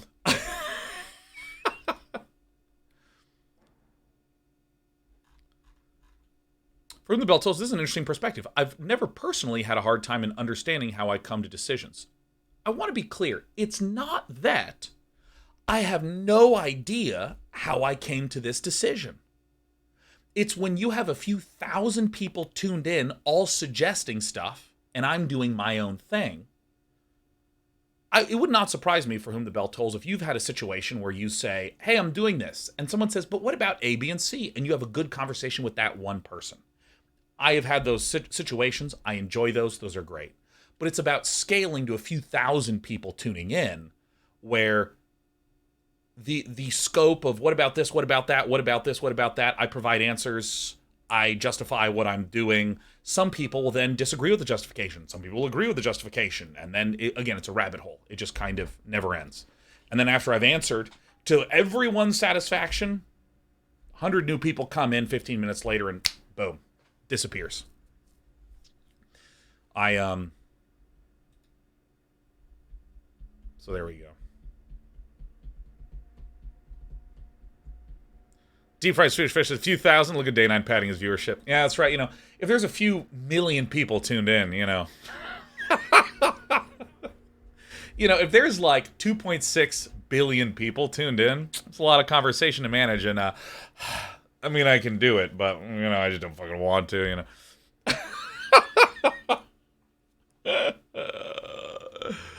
Oh, fuck. All right, Andrew is newbie. I'll take some of these because there's like 15 questions in here, and you see how long it takes me to answer one fucking question. When did you discover Brood War? What's the backstory to that? Also, what's the backstory of why you grind to get so much to get as good as you were? Why did you grind so hard? Also, how was your relationship with Tasos growing up? It was terrible because Nick was always cannon rushing me. But the first half of this is that, we were Blizzard fans, man. We played Warcraft 2. We played Diablo 1. Oh, my God, these games were unbelievable. And we used to walk to the malls. That way we could get the games on release day. And StarCraft comes out, and it was really exciting because there was a box that had the Terran, the Protoss, and the Zerg face being at the front. Like, you could choose to have Protoss here, like Zerg Terran, Terran here, Zerg Protoss, and so on. And I got the Protoss one because I still thought it was pronounced Protoss. I thought that was fucking sick. And I think there were a few things about the game that sort of drew me in initially. When we first started to play, we had the ability to play multiplayer because we just had two computers and we fucking plugged them into each other. We'd literally use a cable, thunk, thunk, and it would like detect that you were plugged into another computer and we could play. And a lot of the games that my brother and I played then, because let's see, I was in 6th grade and Nick was in 7th. I don't know how old you are at that point in time. So we were in 6th and 7th grade, and so we would play, and like a lot of the games that we played back then, you would run out of multiplayer content. Like you would discover that, oh, this is the best weapon. Oh, this is the best strategy. And so you'd play until you hit that point, and then it would kind of, it was like a crop wilting. You would just you'd have harvested everything you could from this game. And then you'd get to StarCraft, and it just never really ran out of interesting shit going on. And you'd sort of keep playing it, and you'd keep coming back to it, and you'd keep playing it. And also some of our friends saw that we had two computers hooked up to each other. So then they would start to want to, come over. So then they could, play one-on-ones. And it was really fun to sort of, watch your friends playing against each other. And only in, 2000, 2001... did there start to really be a lot of coalescing of community around certain tournaments and things like this. And, Team Liquid came around during that period of time, and then you just it started to be a thing that had its own momentum, where you just keep digging into it. Which then led to me, grinding really hard in the game, which was a weird mix of, I didn't really have a lot of friends and didn't like high school. So StarCraft was a thing that gave me a sense of comfort and a sense of confidence. Also, the game itself is really fun, and it is an incredibly addicting loop to practice a skill, and then you start winning. And then you practice more, and then you start winning more. And if I don't pay attention in history class and think about builds, I start winning more, right? And then this starts to feedback.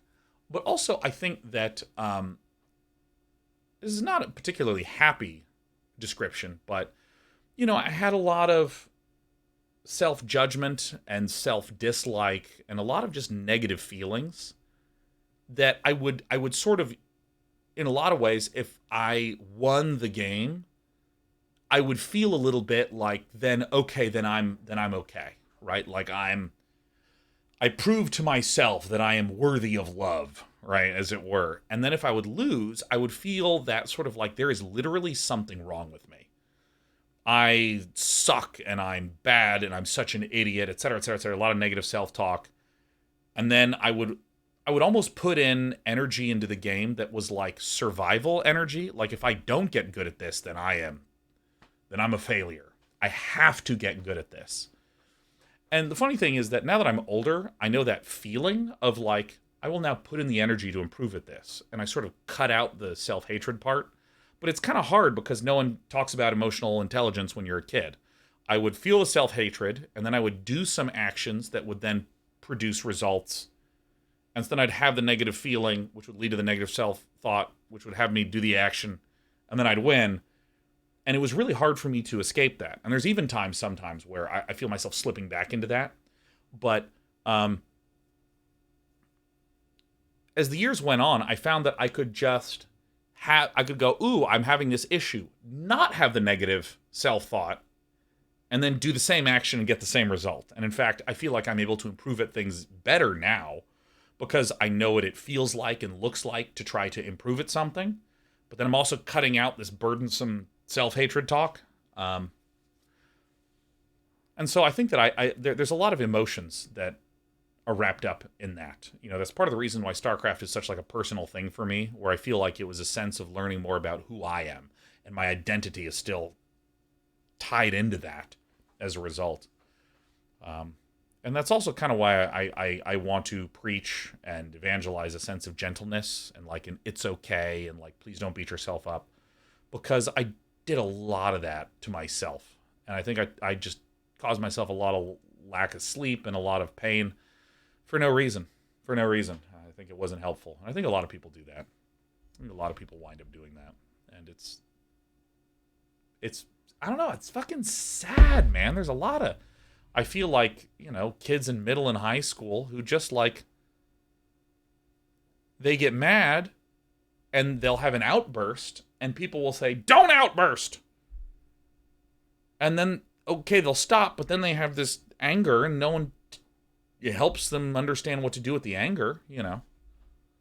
So, or, you know, like, this is one of the things that I think is so valuable about games, and especially competitive games. I think that they are an incredibly safe environment for young kids to experience really intense emotions in an environment that's safe.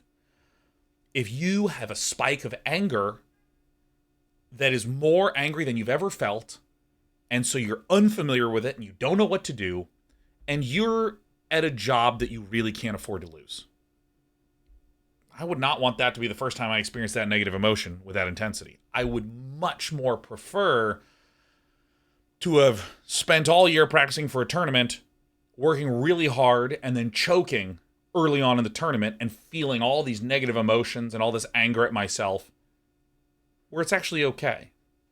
It's not like my income is tied to it. You know, I mean, a lot of time and a lot of pride was, but maybe a better example would be if I've had a rough week, sit down to play a game on a Friday night after a long week at school where things have gone poorly and I start losing and I get mad, that's actually really safe. It's actually a really safe place to experience that stuff. So, yeah. So that's my answer to that shit. Opinion says, what's the stupidest thing Nick has said all year?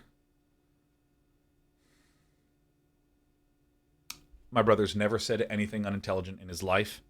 Ever. It's never happened. It's never happened. Not a chance. Actually, I mean, I don't know. If at any point he said, I don't think this Zerg is going to Hydra rush me. That's the dumbest shit Nick's ever said. He's always Hydra rushed. Good save. What do you want me to be like? What do you want me to be like? My brother's a dumbass, and I think horrible things about him all the time, but I keep it secret from you, you prying internet babies. Like, I don't know. I like my brother. What am I supposed to say?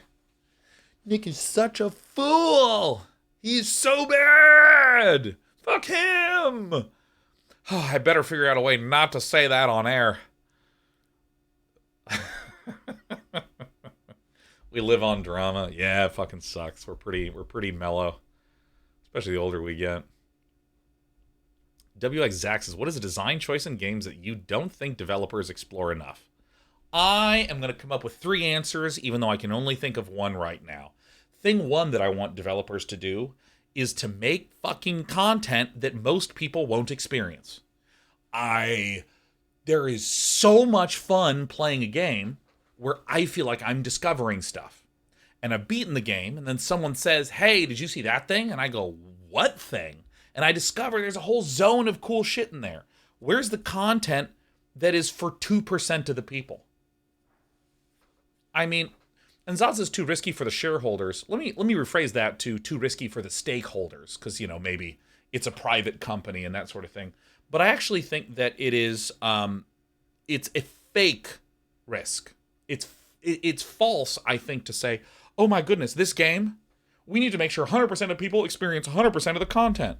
I think that's a stupid attitude. I genuinely think it's a stupid attitude. If you have a linear story-driven game where everyone experiences the story, of course I think it's fine if everyone experiences all of the content. I think that's fine. But I get really annoyed when I hear about like open world games that don't really have that much secret shit because we have to make sure everyone can find everything. Like, come on, give me some exploration. So, okay, so that's the first thing. This is the first thing. That's the first thing I want devs to do more of. Second thing that I want devs to do more of is get rid of design by committee. Get rid of it. Get that shit out of there. I don't want everyone's opinion on this. I want like a couple of people who have some real fucking designs and want to have an idea of what they want to do, and I just want them to do it. Okay, just do the damn design. FromSoft, I think, is the greatest example of this. They did Demon Souls 2009, Dark Souls 2011, Dark Souls 2 2014, Bloodborne 2015, Dark Souls 3 2016, Sekiro 2019, Elden Ring 2022. That is 7 hits in 13 years. 7 god-tier games in 13 years. And guess what all those games have in common? They have a shitload of content. Have you ever paid $60 for a game that's like had $100 million of dev time, was in development for 5 years, and the game you beat in like 7 hours, and you're like, oh, where's the content? And oh, there's 3 weapons in the game, and they're all vanilla. Oh, what happened? Right? Okay, so like, I want to have some content that's secret and hidden and creates a sense of wonder. I want games where there's no design by committee, where someone just has a vision and they push for it, right? That's some good shit. Let me make up a third thing. What's the third thing I want developers to do, huh? Oh my god. Oh my god. All right. I made this joke earlier, but what joke isn't better when told twice? Especially when the person isn't that funny. Who doesn't love it? I want developers, pretty please with sugar on top, to make a designed experience for me. Don't make me have to come up with the fun content myself. In this game, you go anywhere, you get to do anything, you get to tell your own story. I don't fucking want that. I want you to tell me a story. I want you to make the game for me. I want to play your fucking game. I like Mario games, because you know what happens in Mario games? They say, here's a level. Play it. Here's the obstacles we made for you, and I play those obstacles. Right? I want that. That's actually interesting to me. Oh, sorry. I believe that you have a device that you need to plug in. Sorry, that's my phone. Yeah, Ori and the Blind Forest. Ori and the Blind Forest is a game that you just go through. It's fantastic. I love it. That's a good game. I mean, I don't want that much freedom. I don't want to go anywhere, do anything. I actually want bespoke, created, made, designed experiences. That's what I want. And I want to stress, the question was about, what do you want to see more of in the game? What more do you want? I want to see more of that. As I mentioned before, I think it's fine to make a linear story game where 100% of the gameplay is experienced by 100% of the players, because that's the game.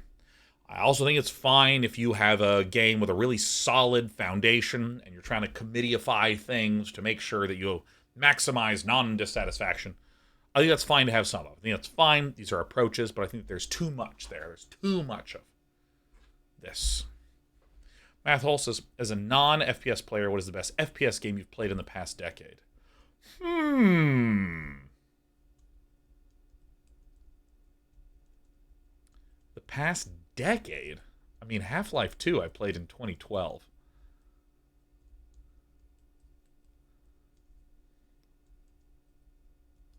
Does anyone know? Does anyone have any recommendations for, like, good first-person shooter games? Not Overwatch, not Valorant, not Doom, not Bioshock. Bioshock's pretty great. I'd probably give that one a 10.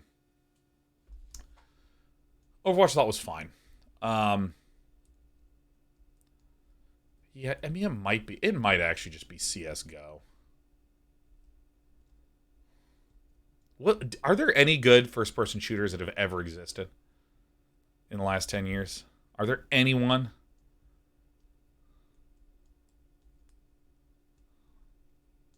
I'm glad everyone's mentioning all of these. These games are fine. Trying to track down my favorite. Yeah, I never even heard of Ultra Kill.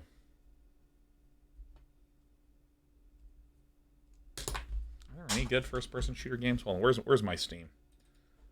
Let me move this over here. I always make sure that my Steam is not on camera. All right, so here's my Steam collection.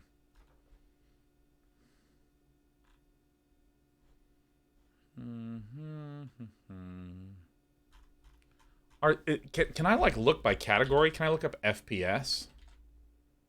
How do we do this? How do I discover?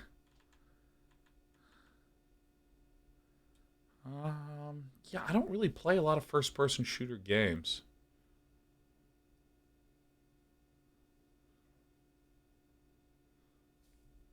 I mean, maybe Earth Defense Force if that fucking counts.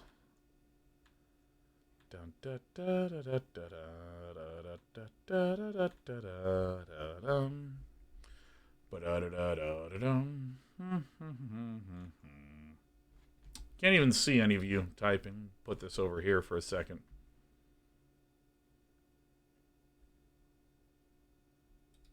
Advanced filtering.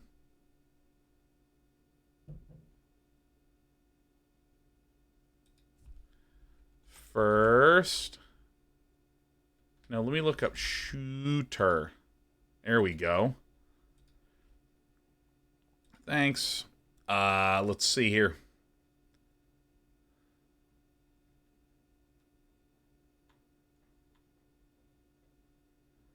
Man, I really don't play a lot of these games, do I? I really fucking don't, huh? Maybe Hitman? Yeah, no, I actually think it's Half-Life 2. I think the answer is Half-Life 2. I think I'm going to contentedly settle on that as my final answer, gamers. That's the final answer. What, Day 9, what about Super Hot? Yeah, I mean, like, Overwatch kept my attention for maybe 70 hours. Is Hitman a formative game for you? No, but it is a comedy game. That game is some funny shit. All right. Let's get some more AMA questions going. Let's get some more AMA. Oh, this is an easy one. Michelle Ridge, what's my comfort game? The game you always play when you're bored of everything else. Dota 2. Dota 2. Just very solid, very reliable, very good. Now, I do have to take this question from Astrodax. It says, other than AoE, I have to click out here because I can't fucking see because of these buttons. Other than Age of Empires and StarCraft, looking for an RTS to tithe me over. Tithe is in like religious tithing. I'm teasing. What would you personally suggest? Are you looking for single player or multiplayer? Single player or multiplayer? Talon Dragon, happy 140 months. Happy 11 years. Wait, is that 11 would be 120, 24? Yeah, almost 12 years. Hot damn. Hot diggity dog. Holy fucking moly. Yeah, Astrodax is multiplayer. You want a multiplayer? I was playing Manatide when I typed that. Ah, fucking got you, Astrodax. This is Despy.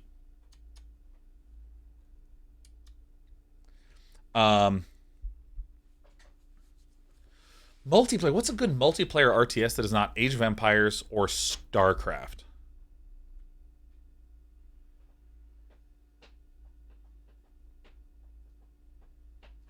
Wow.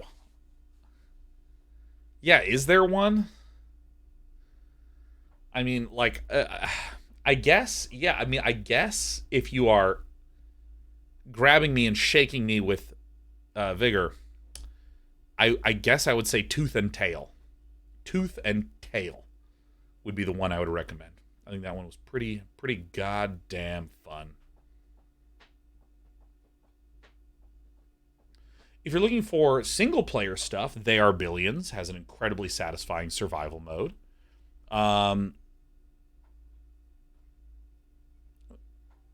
If you're in the mood for some squad-based, story-driven gameplay, I played The Valiant earlier this year, and I actually thought the writing in the single-player was quite compelling. I like the original Command & Conquer Remastered. I think it's one of the best remasters that's ever been made.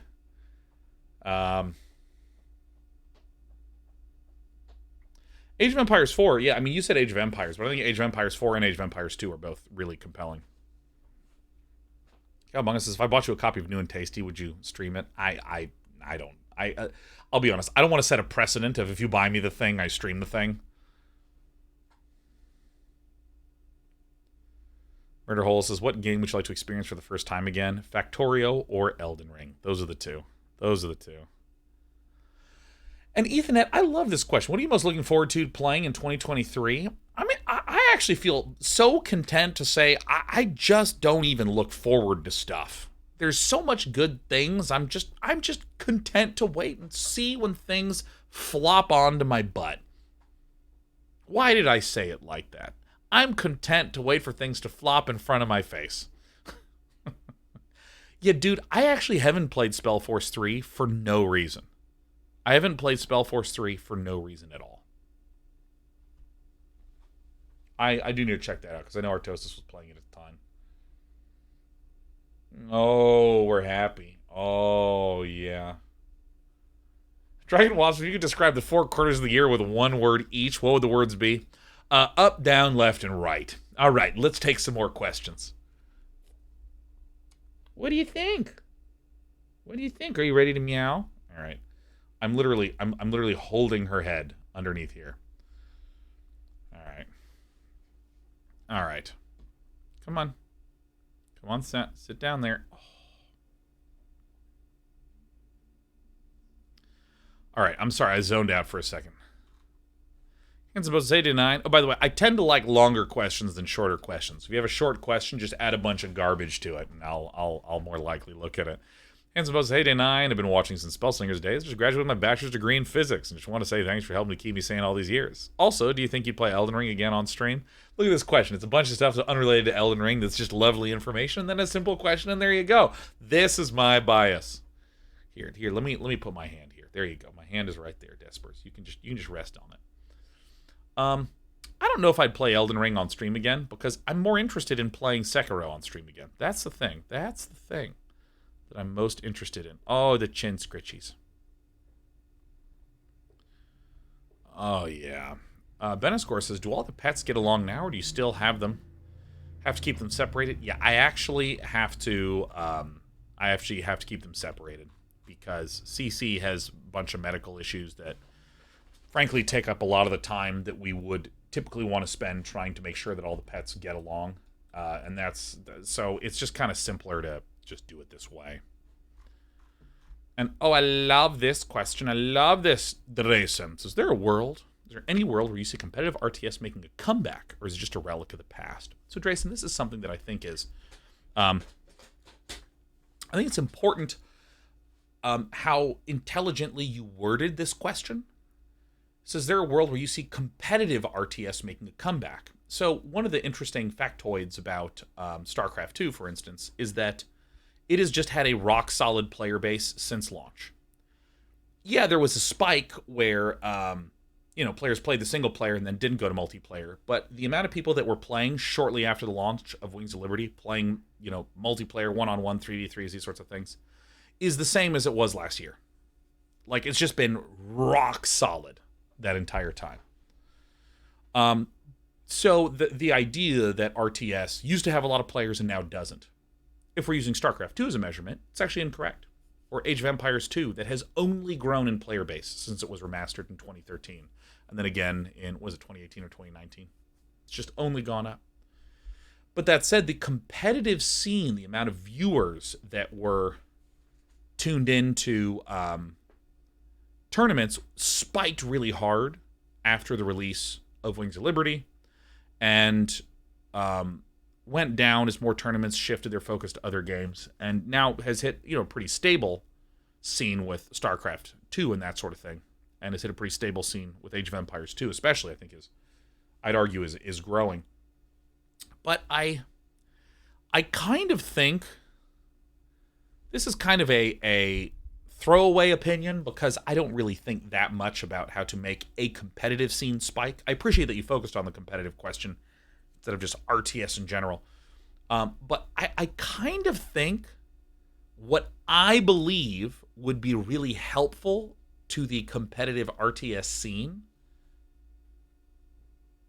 is more chaotic, interesting fucking map design. One of the great myths around Brood War, because people have asked me this question about Brood War for about 15 years. Sean, StarCraft 1 hasn't had a balance patch since, the early 2000s because it's so precisely balanced. What an amazing feat. Do you think that any game will ever achieve that? StarCraft 1 had more regular patching than any other game because the maps were wildly different and changing constantly and all the time. You'd have maps where you'd start off and you would not have a gas at your natural expansion. Or you would have 4 nearby expansions with gas. You'd have games where you'd start not in the corner of the map. You'd start sort of closer in the middle. You'd have maps where they would be semi-island maps, like Arkanoid that recently hit the pro circuit in Brood War again. Arkanoid, where you'd start walled off in a surrounded by neutral buildings, but if you destroyed those, you'd be able to walk through the middle of the map. And I think that I sincerely disliked. I mean, this is a little bit less true now. But God, even a few years ago in StarCraft 2, it was just like, welcome to StarCraft 2. I am absolutely thrilled to announce that every single map is a one-on-one map where all the natural expansions are exactly the same and all the third bases are exactly the same, so everyone can do the same build order on every fucking game. I hated that period of SC2, man. If there was a Zerg vs. Protoss, I would literally do something else for 10 minutes and come back to when the game actually fucking started. I mean, kill me, man. I want there to be chaotic, ridiculous, silly, goofy things. I want them to make a map where it's the size of like blistering sands. One of those real like Steps of War, one of the initial launch maps where it's so cramped and the choke points are huge for some fucking reason.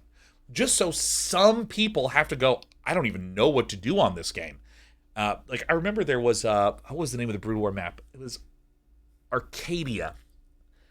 There was a map in Brood War called Arcadia where when it dropped, I think the Zerg win rate was 15-0, and then Terrans won 15 in a row, so then it was tied 15-15. Like, that's fucking sweet. It started out, and I can't remember if it was Terran won 15 first and then Zerg won 15 second, or whether it was the other way around, but it was like, oh, this map is totally imbalanced for this race, so, it needs to be changed. But the thing is, players had the assurance that this could be rotated out in, 3 months, so that was fine if it did become an issue. But it turned out for the first month it seemed broken. Then people refigured it out, and it was good. And then it was good. I really, really, really want some insanity in these games, because, there are only so many times I can watch StarCraft 2. Again, this was more like 2019.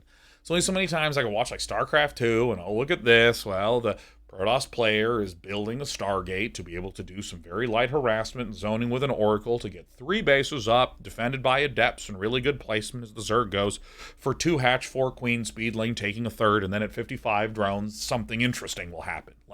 I want some fucking insane shit. I want some insane shit. And I don't mean, in this game, you have a rich geyser far away in the fucking corner. I mean, how about a game where there's 1 geyser in the main base and 1 geyser at your natural? Huh? What about this? What about a map where every single base has 1 geyser instead of 2? I mean, it could suck, but that's fine. I mean, I want some chaos, man. I want some nonsense. I want some insanity. Mamma mia. By the way, Adam9172, dude, Giant Grain Games has sick shit. Dude, Giant Grain Games is one of the best fucking StarCraft content creators of all time, man. Holy shit. Giant Grain Game does things where it's like, can you beat the StarCraft campaign building only Marines? Can you beat the StarCraft campaign without losing a single unit? And the videos are edited and narrated brilliantly. They're fantastic. Cage Man says, do you want chaos for the players or viewers? Both. I want chaos for all of them. Fuck the players. This is one of my favorite things about Age of Empires 2, is where it's just chaos. Like even if I try to play on Arabia every single game, it's amazing. Beers and Beds says, does Dota have nonsense and insanity? Fuck yeah, it does. Let chaos reign. I want some fucking chaos, man. That's what I want for StarCraft 2. That's what I want, specifically for StarCraft 2, straight up. And by the way, I saw someone asking, it was maybe Henrik Illis, about reposting questions. That's absolutely fine.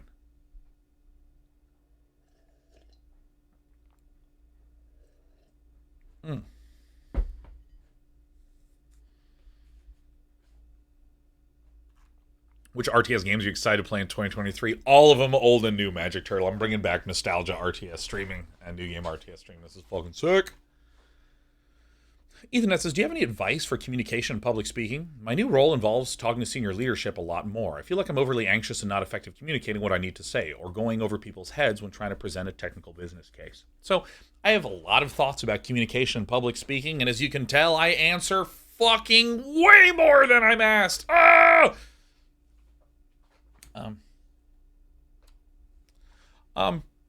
So first of all, a note on anxiety. Here is the most helpful thing that I have identified about my own anxiety in the last few years. So I told this story before about how a friend of mine, who many of you know, in Control, he very suddenly died a few years ago.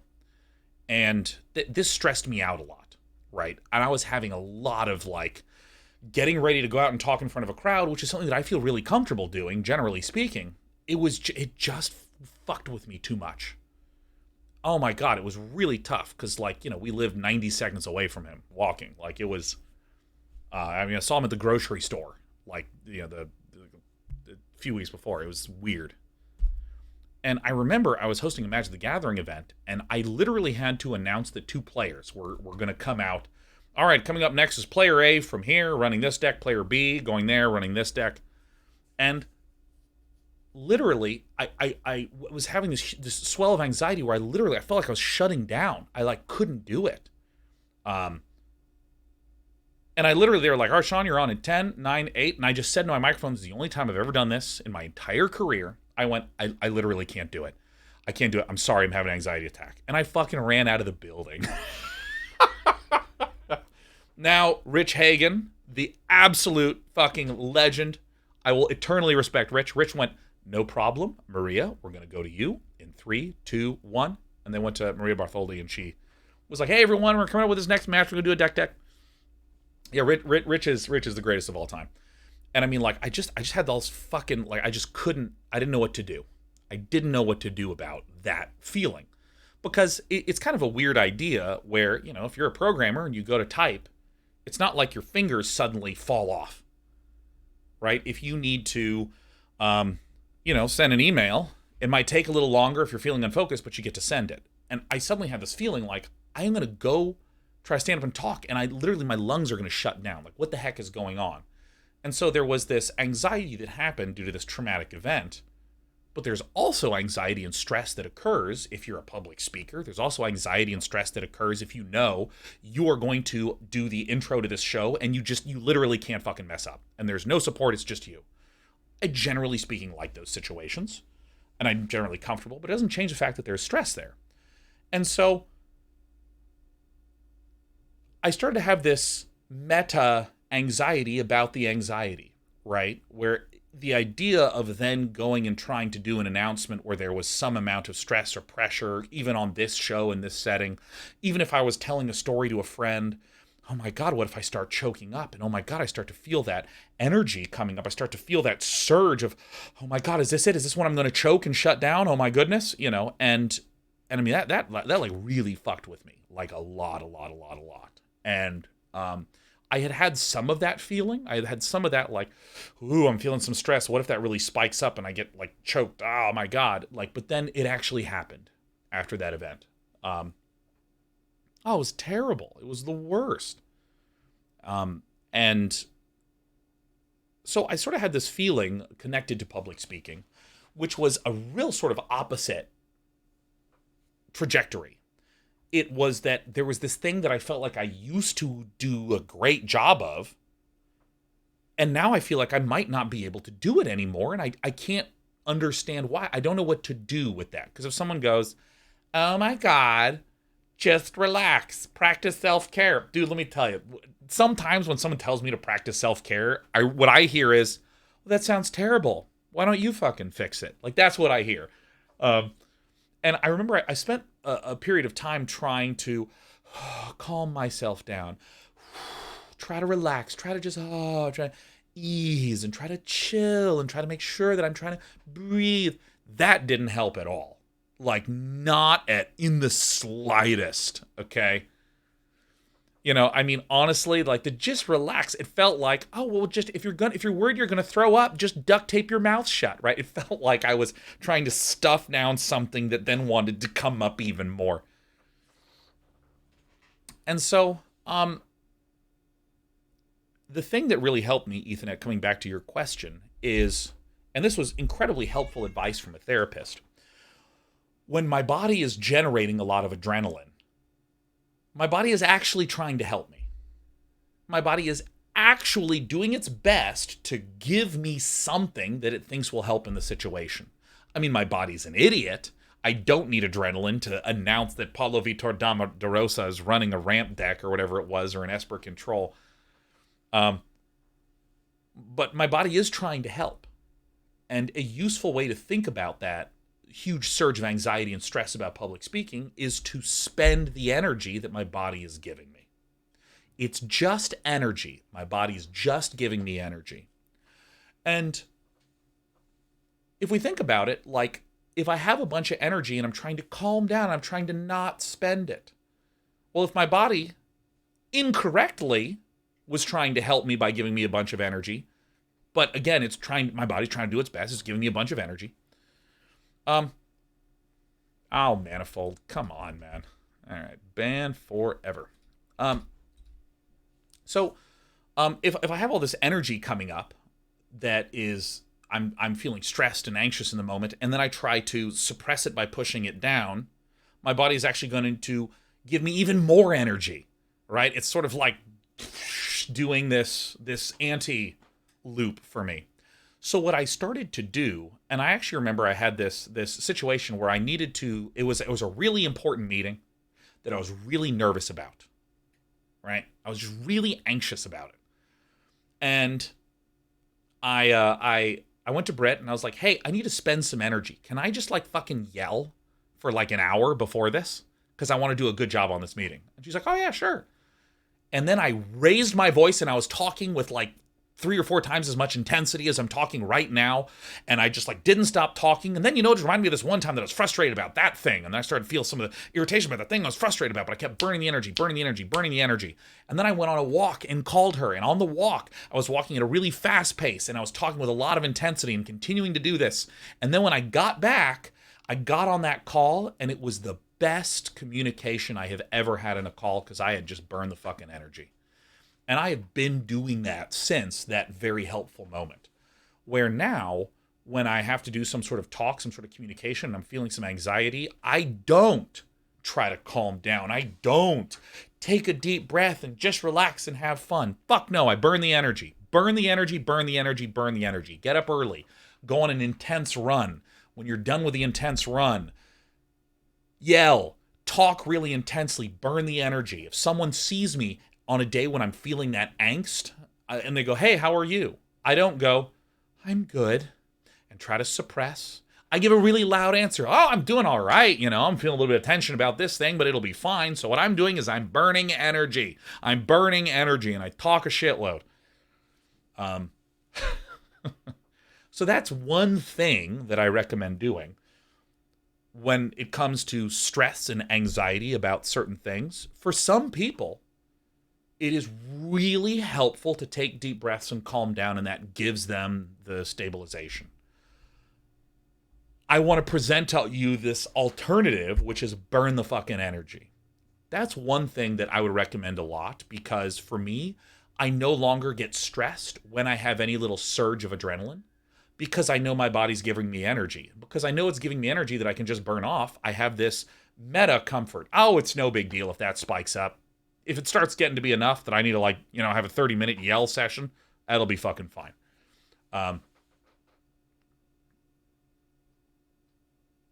And that has also caused a sort of anti-spiraling loop, which is great. The second thing that I would suggest, Ethernet, is don't practice until you feel comfortable. Practice until you're bored. Boredom is the signal that you have really digested the material enough. So I generally, if I'm for instance, when I was practicing for the PC gaming show, I didn't use a teleprompter for any of those PC gaming shows. So it was just me remembering the shit.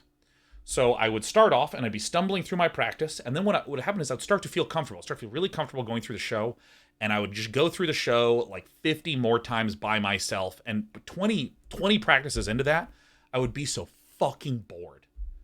Because I've done it. It's been 2 hours. I've already done 20 run-throughs. All right, let's do another 40 run-throughs. Until by the end, I was trying to entertain myself by making goofy little remarks in the middle of this thing, because God, if I have to fucking introduce this game for the 1,000th time that I've already done and I already know what I'm going to say, that's the sort of thing that I feel like that combination, burn the energy and practice till you're bored. Because then if I zone out, yeah, it's ingrained in my bones. And then, there you go.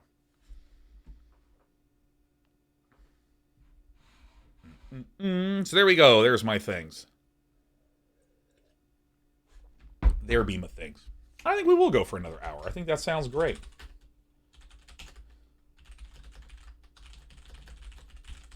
Ethernet gifting the 5 subbies. The 5 subby wubbies. Thanks, Ethernet. And let me make one more comment, Ethernet. I really think that it is completely okay to just suck ass at communication for a while. That's fine. That's fine. If you're in a leadership position, please, for fuck's sake, be willing to say, hey, I apologize for miscommunicating that. Take some responsibility, right? Don't go, oh, okay, no, well, the reason this happened is from various defensive thing to make it explain why it was reasonable at the time. Oh, I apologize. That must have been my miscommunication. Let me try to re-explain it again. Does that make more sense? It doesn't? Let me try another time, right? Just put some on yourself. Put some, okay, cool, yeah, I could have miscommunicated that. If you have these back pocket, oh yeah, I might have miscommunicated. Let me try again. I'm not entirely satisfied with that explanation, but I hope that makes sense. If you have these, you're allowed to fuck up. Fuck up all the time. It's going to be great. It's going to be great.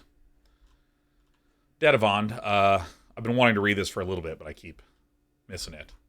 So let's miss it again. Win Hunter, thanks warmly for the 5 gifted stubbies on our darling Wednesday, the final stream day of the year.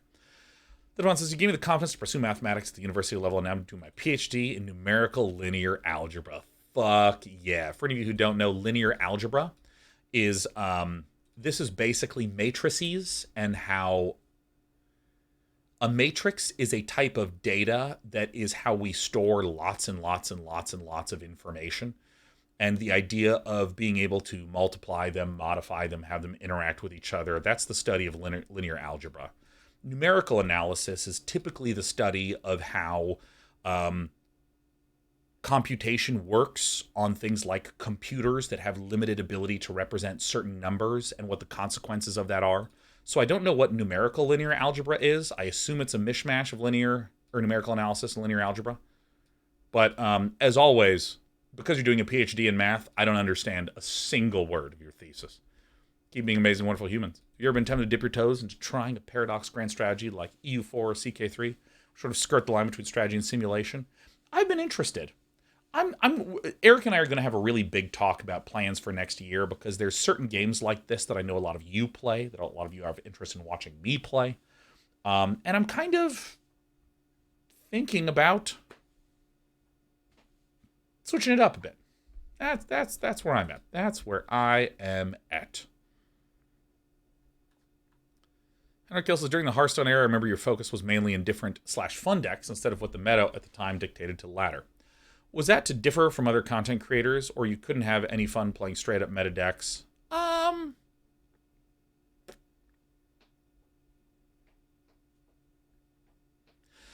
The first way that I tend to think about doing content is I try to ask myself, can I actually do a good job of this? And if the answer is yes, I'm done.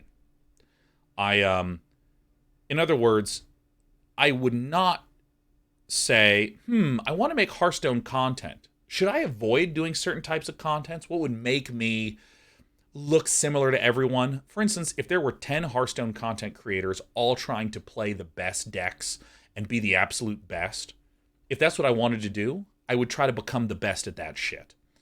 I recognize that it was very valuable for me to be very different and to do those sorts of things. I also think the game very nicely lended itself to that.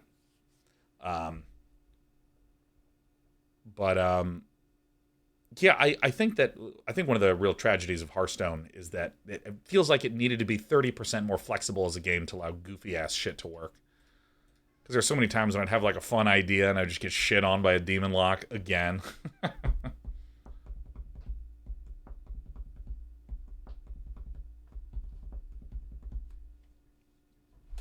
Honey Raptors, what's your favorite thing about being married? Do y'all have a house?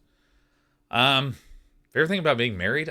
Honestly, our relationship is so similar before and after we were married that being able to say, my wife, that's the fun shit right there, man. I would like a sandwich, and my wife would also like a sandwich. Just doing that shit's fucking awesome.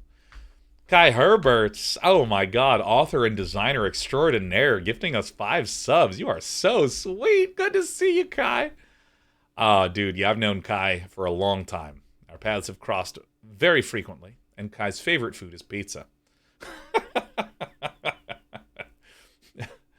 And you said that when I took you to go eat Ethiopian food, too. And I was like, well, actually, I can't argue with that. And there you go.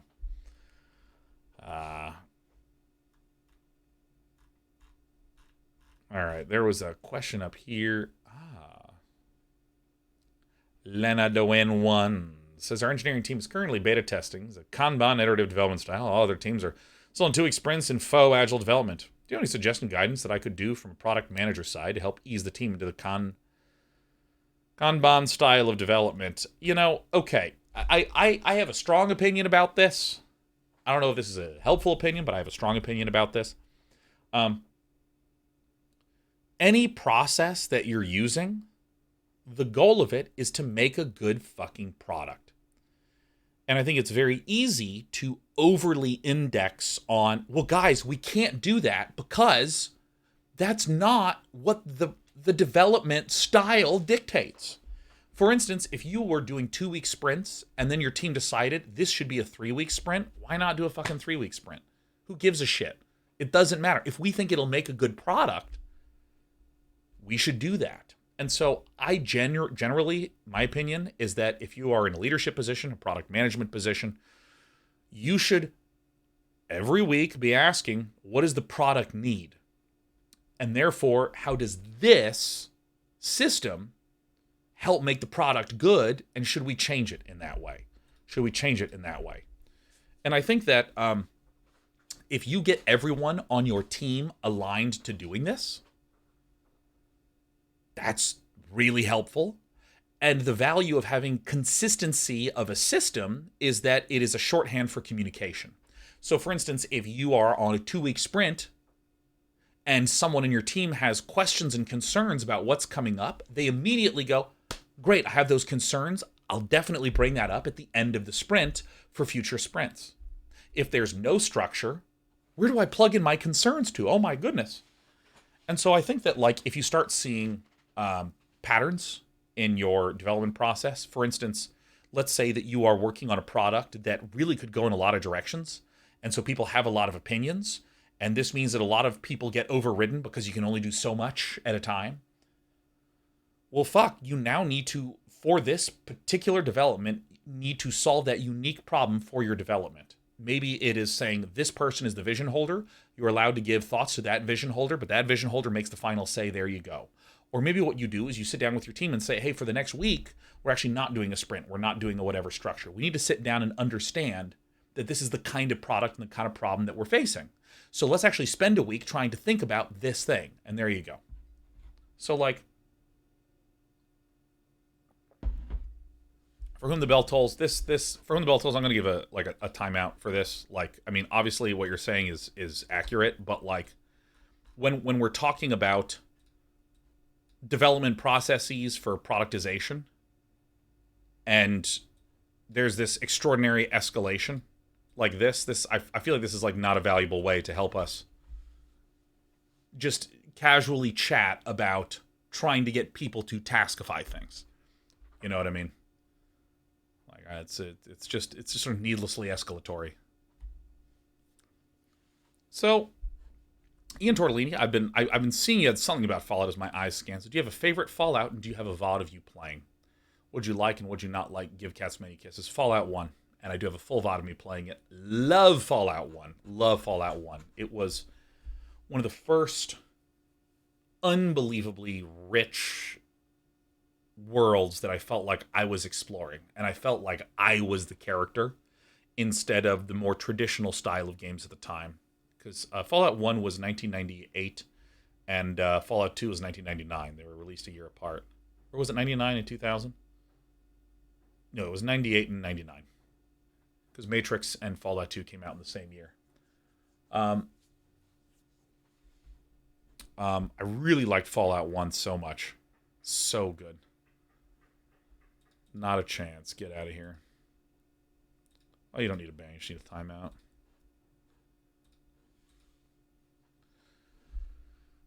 Golonga says Fallout 2 was the best, but it had a terrible start to the game. I actually don't mind the start to Fallout 2, but I do agree that when you start out in that cave of rats in Fallout 1, and you have a ranged weapon, and then you immediately go into the world, then when you go through these trials that are attempted to be a tutorialization, but then you're doing mostly melee and getting poisoned, and it's easy to die in Fallout 2.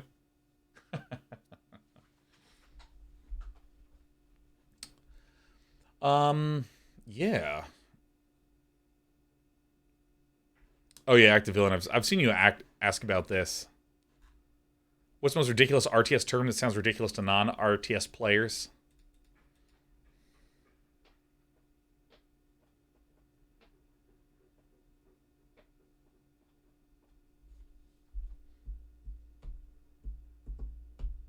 It's not getting housed. Getting housed is fine.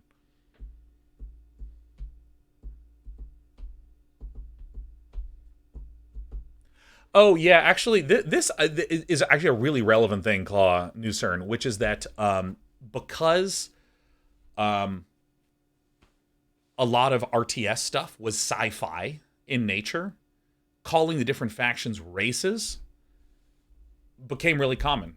And it is, people have developed a lot more and understood a lot more about, being thoughtful and sensitive to other people, and then you just like bust out like, oh yeah, that's my least favorite race, and it's just like, what the fuck?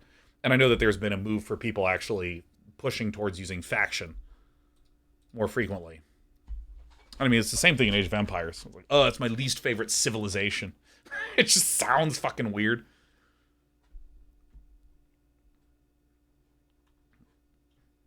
Didn't he just announce they're dropping the term race? I'm unfamiliar with this, but I think it's just correct. I think it's just like an incredibly intelligent and fair thing to do.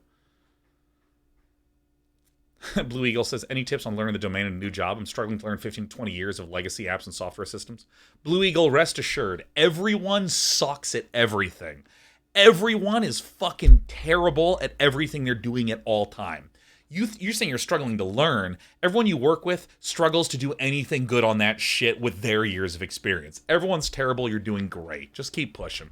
Be patient with yourself. It's completely fine. It's completely fine. It's excellent.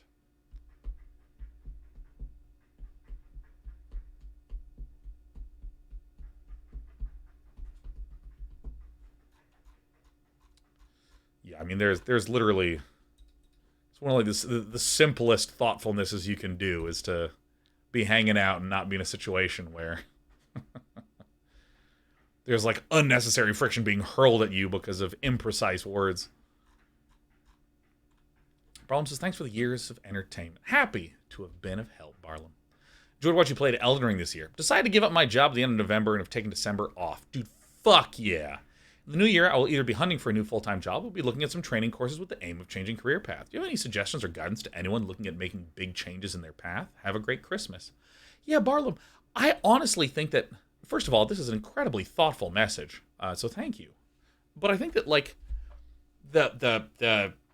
I think that if you're doing a big change and you're about to do a big career switch, it's actually a lot less big and dramatic and permanent than you feel. Should I go to college A or college B? Dude, just pick one. And if you like it, great. If you don't like it, you'll go to a different one. If you change career paths and 6 months into this go, I actually prefer my old career. Fucking go back to your old career with a whole bunch of new skills. There's no mistake that you can make. Well, the only mistake you could make is not playing Elden Ring with your December off. That's the only mistake you can make. It's going to be fine. It's going to be completely fine. But when you do it earnestly. Like, go in hard. Fucking, you know. If you want to, like, become a programmer, fucking get up at 9, program till 5. Put in a full day. When you get stuck, smash your head against the wall until you understand it. And don't half-ass it. Really learn it. Then keep going. And then just keep pushing. Just go. You got this. It's going to be great. This is kind of funny. Because I was talking to a game dev about this, where they were a game dev and they were frustrated because they were on 2 bad projects in a row. And after being on 2 bad projects in a row, they went, you know what? Fuck the gaming industry. I'm not doing a third one. And they left, and I don't remember what they went into. It was like some sort of stuff in tech because they were a programmer. And after a year in tech, they went, no, actually I want to do game dev. And they went back and they got on another project and it was fine. And they're like, yeah, I'm way happier here. It was fine. It's completely and totally fine.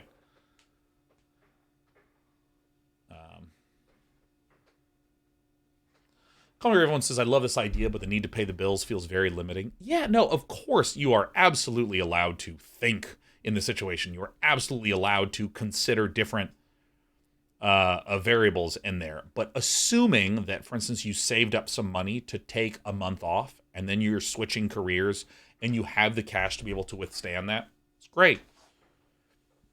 But just do it. It'll be fine. Yeah, Shahar says, I'm 32. Last year I quit my job and started university to become an engineer.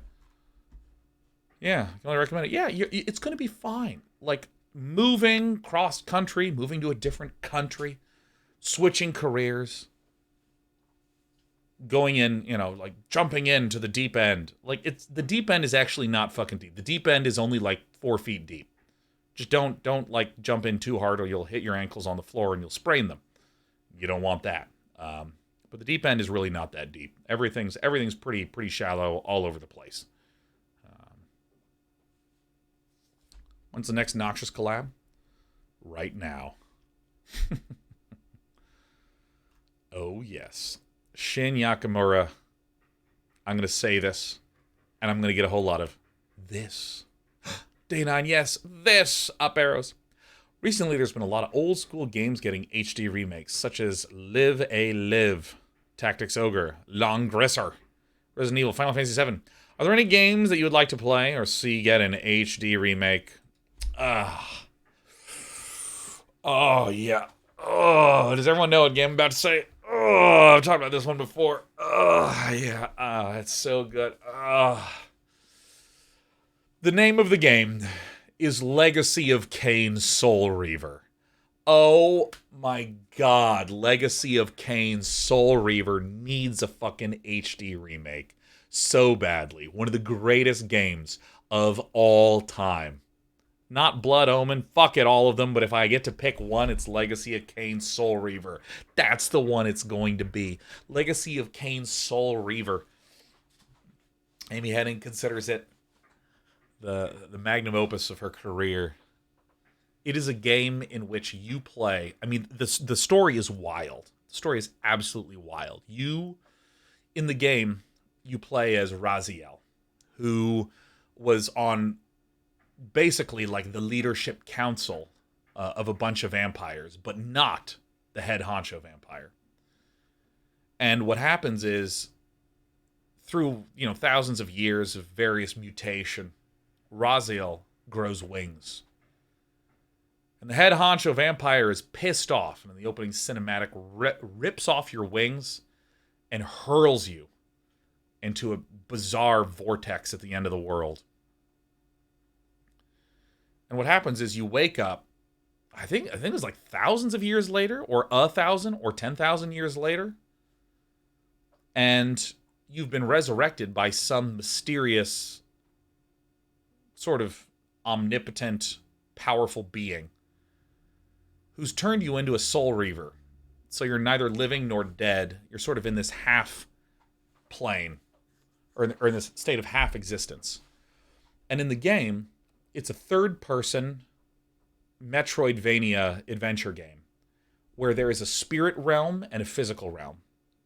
So when you're in the... I need to come back to the story. So you're resurrected like thousands of years later, and basically this world, Nosgoth, that used to be this glorious vampire empire, has fallen into complete disarray. So it's like a post-apocalyptic vampire gothic setting.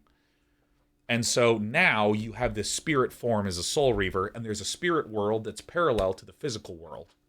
And so what happens is, in the world, if you're in the physical world, you can at any point abandon your physical form and return to the spirit world, which is slightly different than the physical world. Like they're one-to-one right on top of each other. So there might be like two doors shut, and when you go to the spirit world, they're slightly bent open. So then you can like go through there, and then you have certain places where you can reform into your physical form, and then those doors will be shut again. So it's this sort of like weird game of like switching between these different realms in order to solve puzzles and the various monsters that are created. And it had a pretty satisfying combat. Like that old Zelda game. Well, Zelda Link to the Past was, hey, here's this world, and here's a second world, and it was like two similar worlds, but you kind of went around each of them more or less independently. In this, you'd constantly be shifting back and forth between them throughout the entire game. It was amazing. Yeah, Blood Omen, Legacy of Kain, all those games are fucking sick. Math hole, I don't play D&D off stream. I don't. So Legacy of Kain Soul Reaver had incredible design, brilliant bosses, riveting story, incredible voice acting. Tony J voiced the omnipotent being. Water has neither heft nor lift. It's my favorite arcade game. Beatmania 2DX. Beatmania 2DX. Babineau, will we ever play a game of Dota with Grubby? Yeah, we're probably going to play some next year. He wanted to play some earlier, but then I just had a fucking busy second half of the year, and I kind of just never quite followed up. And yes, I still as an adult, successfully urinate, even today. So there's like a really long wall. Yeah.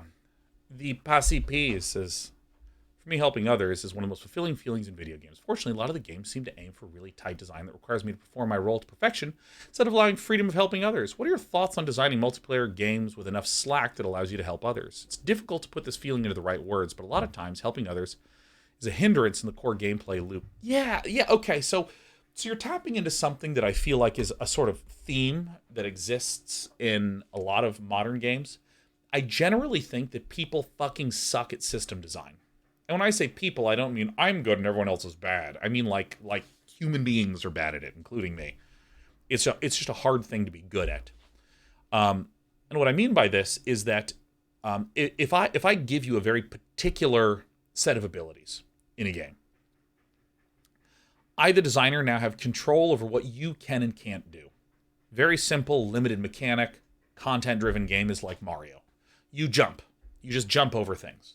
And you can get a hat that might let you be able to jump and then float or double jump, right? It can change some of the variables on the jump, but the instant you create a game that is like, that has a lot of moving parts with a lot of systems, and the systems lean on each other to create new emergent gameplay stuff, it's very easy for, I like the word degeneracies to occur. Like degeneracy as in, hey, there's these 15 systems in the game, but it turns out if you do this in System 1, it contributes to you being able to do System 7 better, and then this allows System 15 to go infinite, so then you infinitely regenerate health, so it doesn't matter what any of the other systems are in the game because you can get infinite health regeneration. Done. There are almost no good, rich, multiplayer, system-driven games. Period. Like, literally, period. League and Dota, particularly Dota, has good, rich depth and systems. I think I'd say StarCraft, even though that game is super fragile and you can like fuck up once and be dead. Magic needs a lot of tuning to get those balance things right, including if people actually are getting really competitive in Commander, it can just like go out of control. And a pattern that I have seen, and also developers that I've spoken to who participated in this, the way that they mitigate this problem of excess degeneracies is they really simplify and railroad the fuck out of you. Overwatch, I feel like, is a really good example of this, where the game started off and, oh my god, we have all these different buttons that we can press, all these different heroes that can do all these different things that benefit their friendly heroes. And over time, you just kind of got shoved into this, like, you have 2 supports, you have 2 tanks, you have 2 DPS, period. You can't have duplicates. Or even now, where it's like 1 tank, 2 DPS, 2 healer, where, okay, if you are going to play this character, you are healing, and that's what you're doing, and if you don't really nail your healing, then your tank is definitely gonna fucking die, so you better fucking do it. Which I'm framing it with sort of like a voice that would imply that it's bad, and it isn't bad. There are many games where the game says, do this skill. In bowling, you're doing that skill. It's not like you have all these different forms of expression in bowling that occur. To the degree that you have different forms of expression in a game like Magic the Gathering, where this deck plays completely differently from that deck. This guy bowls and he doesn't even try to knock the pins down. Like, you don't get that sort of shit. And so I think that I would just broadly say, yeah, no, I really relate to your comment. And it happens to not be about healing when I'm describing it, but I feel like healing is one example of this. And I actually think that the best answer is like Dota. I think Dota is probably the best. I can help my buddies in many, many different ways. Even like Treant Protector, I have played so damn many games of Treant Protector lately. I'm actually curious. I want to see this. And I play Treant Protector in all sorts of different ways. Treant Protector, as is signified by the name, he protect. And like, you know, I don't know really where I'm going with this, but dude, I feel this really hard where it's like, I want to help my buddies out. It's like, great, here's a healer with a heal stick. If you're not pointing it at the tank, you're fucking dead. Oh wait, this is not how we do this. Actually, maybe it is. Now, let's actually do it like this. Stats. Here's some Treants. I've been playing some Abaddon lately. Been spamming Abaddon. Alright, so we have Treants. Load more. Been playing a lot of Abaddon. Jesus, I've been playing a lot of Abaddon. But yeah, no, I always come back to Treant Protector. Have I just not been playing a lot of Treant Protector? My god, and there we go. There's like a big swath of Treant Protection. Lots of trees. My god, I think I've just lied to all of you. I guess I just don't play that much Treant Protector. There we go. There's my Treant Protector spamming phase, man. Yeah, like, look at all these heroes that heal. Like fucking Wyvern, Omni Knight, Pugna, Io, Warlock. Bane is like the only one that doesn't hear Bristleback. I hit my W's. I love fucking healing in this game, man. Healing is like so fun. I played a game of Axe and got absolutely smacked. Yeah. Why all unranked? Why not? Justify playing unranked. Why? What's your favorite position to play in Dota? 4 or 5? Staying alive. Hell yeah. With regards to doing Dota events, I'm never in charge of what I do and don't host. I must be asked. So I have no ability to control that. Arigato Corleone says, what's a pinball machine theme type you enjoy? I don't like pinball. I think pinball happens so quickly that I can't look at and appreciate it. So in fact, the best pinball game that has ever been made, by a wide margin, a pinball game that happens slowly enough that I can appreciate what is happening, is Sonic Spinball on the Sega Genesis. That's a fucking good pinball game right there. That's a good one. That's what I'm talking about. Dude, Sonic Spinball was absolutely jacked. That game was hot plasma. That was some good stuff. I actually go back and replay that every once in a while because it's so satisfying. It's a bizarre mix of platforming in these enormous worlds where there's like multiple pinball levers all over the place and you're trying to navigate Sonic to complete little tasks and get to the boss. It's really fucking good. Hearth Holmes says that's a great garbage game. Damn right it is. As a gaming raccoon, I climbed right into that bin, nibbled on some Sonic Spinball, and went home to my sewer. Oh my god. Dude, Baz RH says, longtime lurker. The stream is one of my go-to favorite ways to chill out in the evening. You didn't say favorite, I did, but I hope you don't mind. Hope you have a great Christmas and New Year. Have you ever played VR games, and what's your thoughts on its future? Yeah, I think that, first of all, hey, hope you have a great holiday as well. I'm glad to provide a comfy spot for you to hang the fuck out. If I played VR games, they universally make me puke, and if they can fix the puking issue, then I think it has a really amazing future. I think VR, we're almost certainly on the trajectory to spend more time in digital spaces than physical spaces, a long run. But I think the fact that they all make me fucking puke is a real issue. EBFT says, how are you so handsome? Well, I don't shower or use moisturizer or brush my teeth. I don't take care of myself at any point. I eat whatever I can. I don't sleep. And that's what helps me look like this.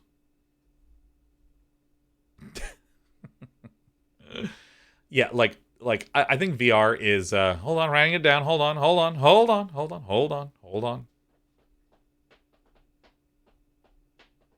What's the last VR headset you tried? I think a Quest, which was cool. But yeah, no, I have an incredibly finely tuned kinesthetic sense. So I really hate when VR is just like, well, it's actually a resolution thing. Actually, it's just that this VR game is intense.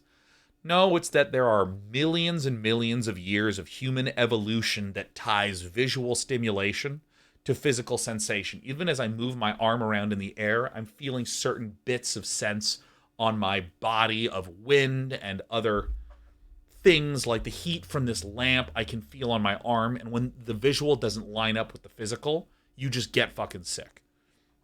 Barker says, I heard higher frame rate help with the nausea. Yeah, I've had like the 300 FPS headsets make me puke immediately. So we're going to be live for about 20 more minutes before I wish you all a wonderful 2023. Wonderful 2023. So Lockwolf says, gotta head out. Oh, you're just saying gotta head out. Hey, happy holidays, Lockwolf. Have a fantastic everything. Kai Herbert says, try the room scale stuff on the Quest. Like that Tai Chi thing worked for me. Oh, I've done the room scale stuff. It's awesome. I absolutely puke. 100%. It's fucking great. Because, again, it needs to be perfectly tuned. Because, again, the problem is not... I'll just repeat the problem. The problem is, again, millions of years of evolution causes what you see and what you sense in your body and all this stuff to need, or to, as a survival mechanism, it wants to line up. It wants these things to feel correct and related. And every time I've done the room scale stuff, it's definitely better than when I do the sitting still stuff. But even then, it's like any small disconnect with like field of view and all that stuff can still make me a pukey baby. That said, I am really, really, if I could go long on VR, I would, because I think that it is 100% the future, 100%. I think that what would need to change is like a little thing that connects to your brain that also affects some of those other sensory feelings to make it, which obviously is better for the immersion, but I think that's what will help deal with a lot of the sickness stuff. Yep, 100% going to play Stormgate. Play all sorts of RTSs next year, old and new. Do I have the same issue with augmented reality? Well, Mathole, the issue with augmented reality is that I just don't have a need to use it. I'm like at my PC all the time. What am I going to do? Put on my fucking Google glasses and like fucking see chat right here while I'm like playing instead of seeing it right there? Like, I don't know. I don't know. I'm at this PC constantly. I mean, this is the reality right here. This is it. Yeah, my reality is already augmented. This reality is augmented as fuck. You looked at Manor Lords? Oh, shit. I know Manor Lords. What is that game?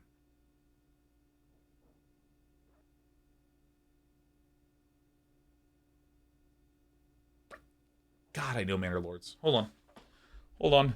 Steam, come on, Steam. Store. That's the one that had the really beautiful castle building, right? Pretty sure it is. Come here. Manor Lords. Stop. Manor Lords. M-A-N-N-E-R Lords. Oh, shit. Sorry, I'm not over here. Hello? Video game? Hello? Whoa. Yeah, I know this game. Yeah, no, I remember this one. I think I even showed this on air, and I said it reminded me of Banished. I mean, doesn't that look lovely? Doesn't this look fucking sick? Shut up. It's an indie strategy game for PC aiming to combine organic medieval city building and real-time battles. Shut up. Why does it keep doing that? Why does it keep doing that? Why don't you let me scrub? I guess we're not scrubbing anymore. Yeah, it has that sort of free-form construction, and then it has your usual battles. God, I don't understand why it's doing this. Steam, Jelly Bean. I mean, I think many of you know that I much more prefer the StarCraft, Warcraft 3 style of unit control. Much less prefer the Total War Warhammer style unit control. Because for me, Warhammer is the kind of Warhammer you just watch. You just sit there and watch stuff blow up. And that's satisfying. It's satisfying to see those move around. But when I have like 6 groups as opposed to 100 individual entities that I can select, I just feel like the second one I actually have control, and the first one, it's just trying to make it straightforward so I can move it around. W. Corn says, have a wonderful holiday, Sean, in chat. Time for me to shovel snow while my daughter hits me with snowballs. Thrilled to hear it. Thrilled to hear it. I hope she manages to hit one so that the snow slips down the back of your back. And Muffins, his thoughts on playing Dead Cells again for the Castlevania DLC. It's been 5 years since you played it, and it's changed a bit over that time. I might revisit Dead Cells.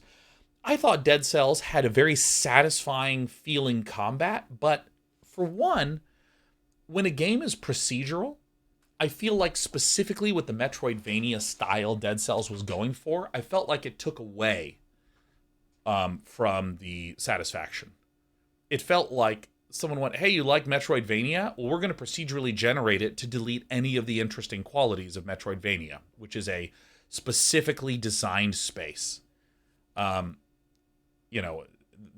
bespoke, that is created with a particular challenge and fun in mind.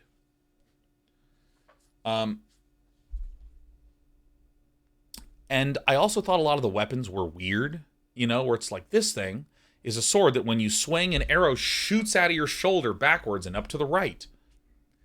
Like, I'm just looking at that and like, I don't know what to do with that. You know what I mean? Like, as an example, in Zelda, you have your sword. Whoosh.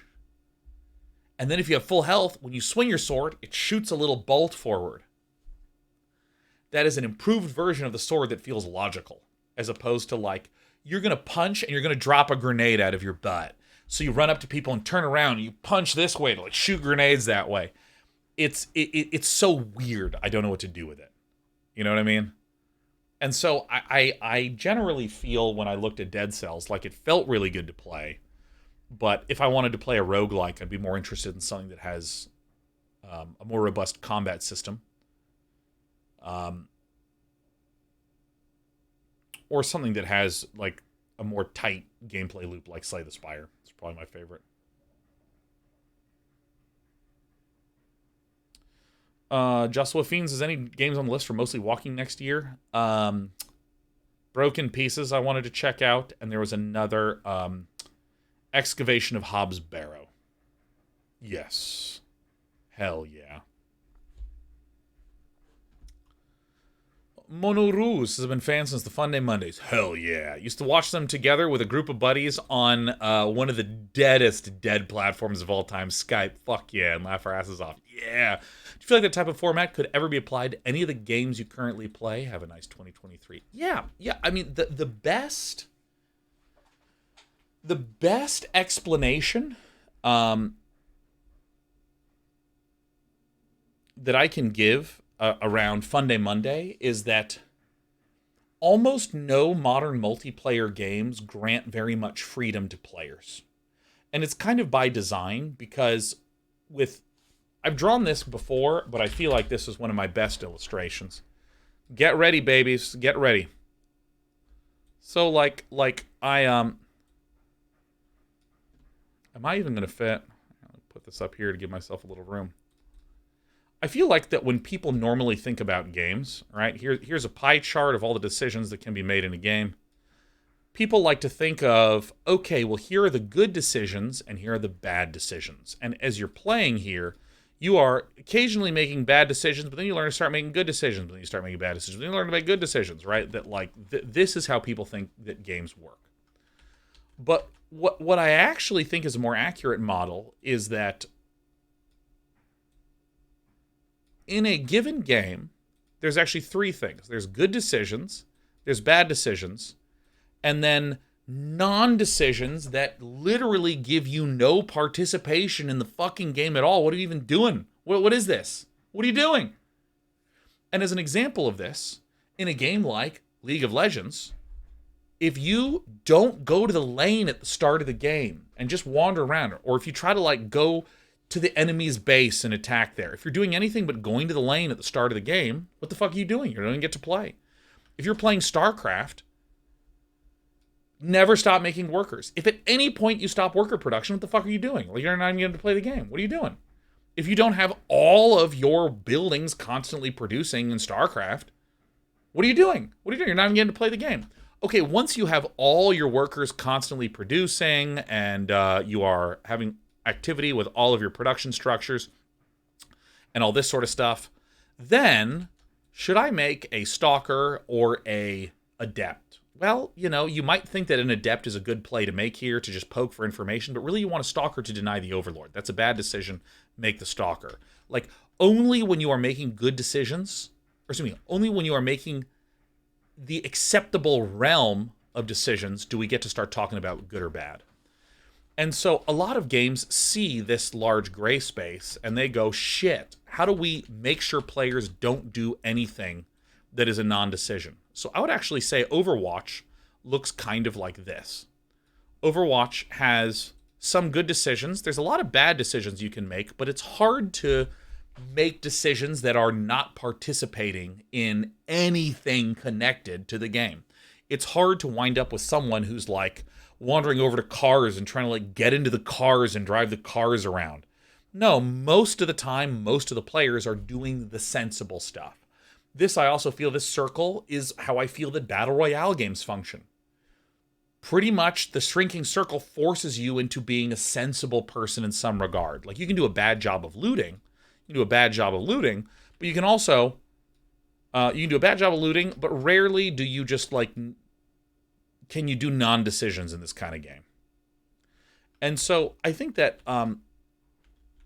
a lot of the solutions that that developers do, because they understand that we want players to be making decisions that are within the realm of reason. We don't want players to be stuck in this fucking hell where there's only a tiny amount of good and bad decisions, and all these other ones literally cause the game to be non-functional. And so as a result, a lot of modern multiplayer games have a railroadedness to them. Like if I said, hey, let's do Fun Day Monday for Overwatch. What is anything interesting you can fucking do in that game? Or let me say that differently. What is anything weird or playful or fun that you can do in that game? There's basically none, because you need to pick 2 supports, you need to pick 2 DPS, you need to pick a tank. And often what you'll wind up doing is you'll wind up in a situation where people will go, huh, this is a bad composition. You won't wind up with someone going, whoa, my God, that's someone being so goofy. In StarCraft, you could do that. In StarCraft, you can be like, all right, I am going to lift off my command center and float to the gold at the start of the game. It might literally cause the game to completely fall apart, but the game lets me do it. I'm going to create a game where I'm going to expand my opponent's natural first. You can allow that.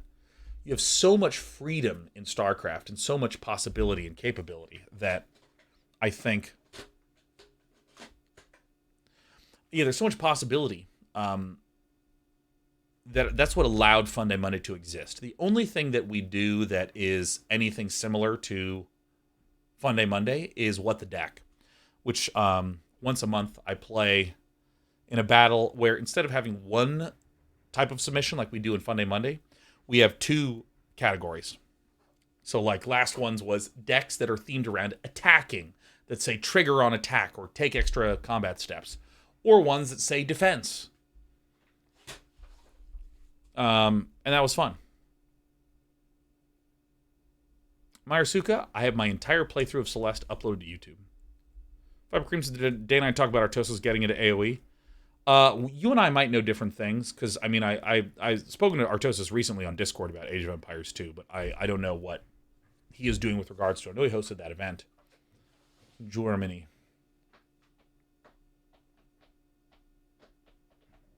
Did you hear about Warcraft 4 during the dev hour? I don't know what any of that stuff is. I don't know what any of that stuff is. All right, well, we have about 5-10 more minutes. 5-10 more minutes. So I would be happy to take some other inquiries. But give me 1 second, because my encoder is losing its damn mind.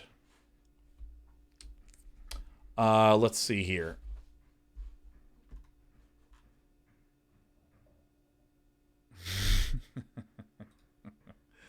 I mean, I gotta be honest, that was pretty good. That's pretty good. Got him. I got some amusement. How many people have asked about Subnautica? Not really that much. Not really that much. I think everyone knows that I was really scared. Hey, Blue Eagle. Blue Eagle 130, thank you for the 5 gifted subs on this end of the year. How to get the subs for that end of the year? Hell yeah. Ravi says, if you had to learn to speedrun a game, what would you pick? Mario 64, 100%. What else am I going to pick, man? That's the fucking best speedrun game of all time. That's the #1. Oh my god, yeah.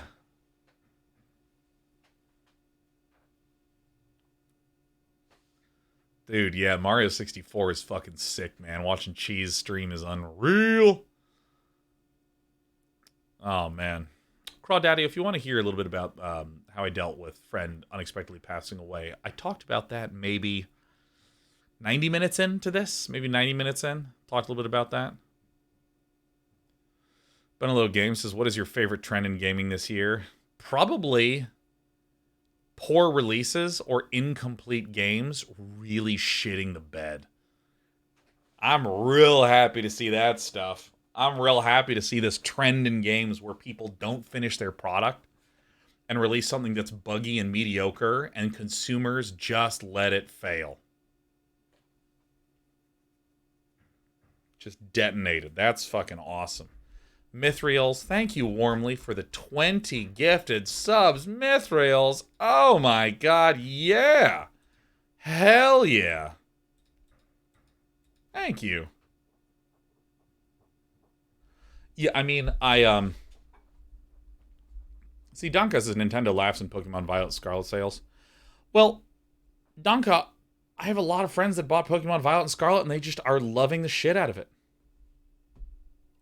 I mean, I think that I do want to delineate between what I feel like is a trend that has been happening just very recently, the last 2-3 years, where it feels like social media conversation around games has turned into more of outlier conversations. You know, for instance, I saw a bunch of people being like, oh my god, House of Dragons and the new Lord of the Rings show are just, they're so bad, and oh my god, no one knows how to make good stuff anymore. And every single person that I talk to that is not a social media regular, they're like, oh yeah, no, I loved it. It was great. I've only heard positive things about those two shows from just my general friends. And I know that the Pokemon game didn't have... It had some performance issues, and I know that people were like, oh, the graphical fidelity is not amazing. There you go. I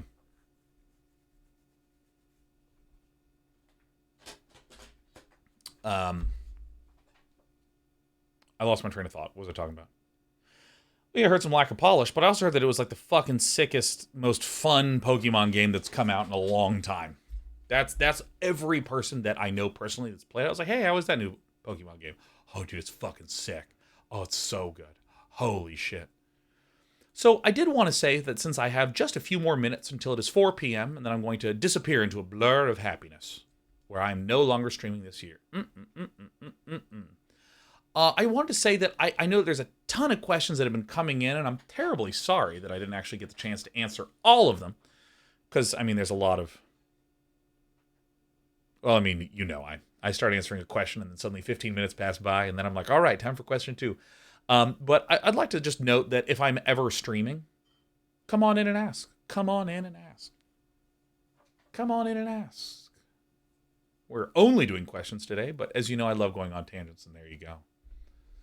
Oh, Thunderball. Oh my god, Thunderball. Hope you and the kiddo are doing grand. Hope you and the kiddo are doing amazing. Thank you for the 10 gifted subbies before our Christmas. Oh, yeah. Oh, yeah, and Coates, did you ever want to work on games again in design, non-design position? Oh, yeah, no, I do all sorts of game prototyping all the time when I'm off stream. Like, all the time. And I think that, like, I've talked a little bit about this before. Like, for instance, I've talked about how because I watch a lot of StarCraft 1 off stream, I feel like I'm regularly doing StarCraft stuff.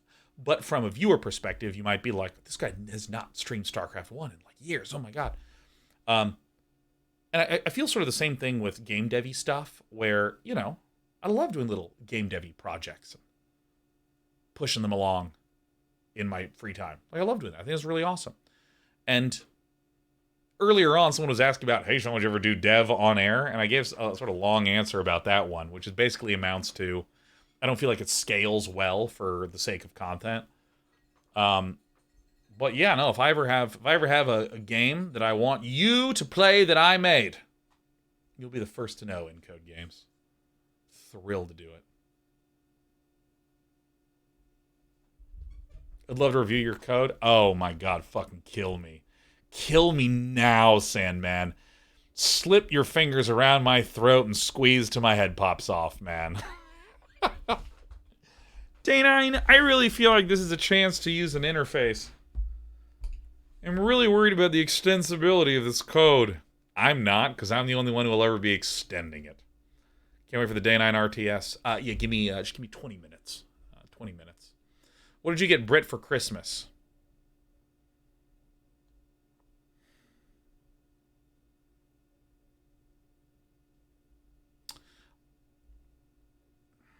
I don't think there's any way to answer that without... Because, like, literally, I can hear her in the kitchen right now, which means that she can hear me in this room right now. My God. What if she's tuned in? Oh, God, it's... Okay, she's not here. But, still not going to tell you. It's just far too risky. That's her asking with an alt account. That would be funny. That would be really funny. That would be some good stuff. Hey, we got 4 more minutes. 4 more minutes. Chronomorph TV. Thank you for the 5 gifted subs. Chronomorph TV. AMA. Only you and no one else. A warm 5 from Chronomorph TV. Moldov the Father says, one final question attempt. What's your number one fizzy water recommendation? Yes, Moldov the Father, our YouTuber, or YouTube lurker that joined us earlier on. I want to let you know that I think the best fizzy water is the value fizzy water. If you go to a Costco and you can get like a 48 pack of that shit, that's where the shit is at. That's the best one. If you can go somewhere and get a 70 pack, fucking get the 70 pack. If you can order like a 10 by 10 by 10 gigantic 1,000 pack, get that shit, man. I don't even care. I don't even give a damn. I will drink any fizzy water because for me, it's all about sensation. It's about that mouth texture. Like, fuck yeah. Oh my God, Ghost Stalker banned someone. Fuck yeah, I don't even know what they did. I'm not even paying attention, man, but I stand by it. This is a great question from Igor Imagine 2. I was like, Igor Imagine, number 2. Is there space for a third MOBA next to League and Dota? Well, also, like, Stormy will disrupt the RTS genre. Look, let me give you a strong opinion that I have about just games in general. I think more often than not, there's not like a market that's functioning in a certain way, and then a game comes along that disrupts the market, and all these else struggle because there's a new thing that's disrupting. There's just not that many S-tier games. Like, for an individual standpoint, like, oh, I want to play Path of Exile. I also want to play Dwarf Fortress. I might be interested in playing Marvel Snap. I have a lot of good games.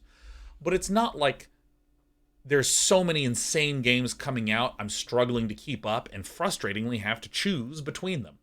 I generally think that there's just literally not enough great games, and when there are good games, they just do well.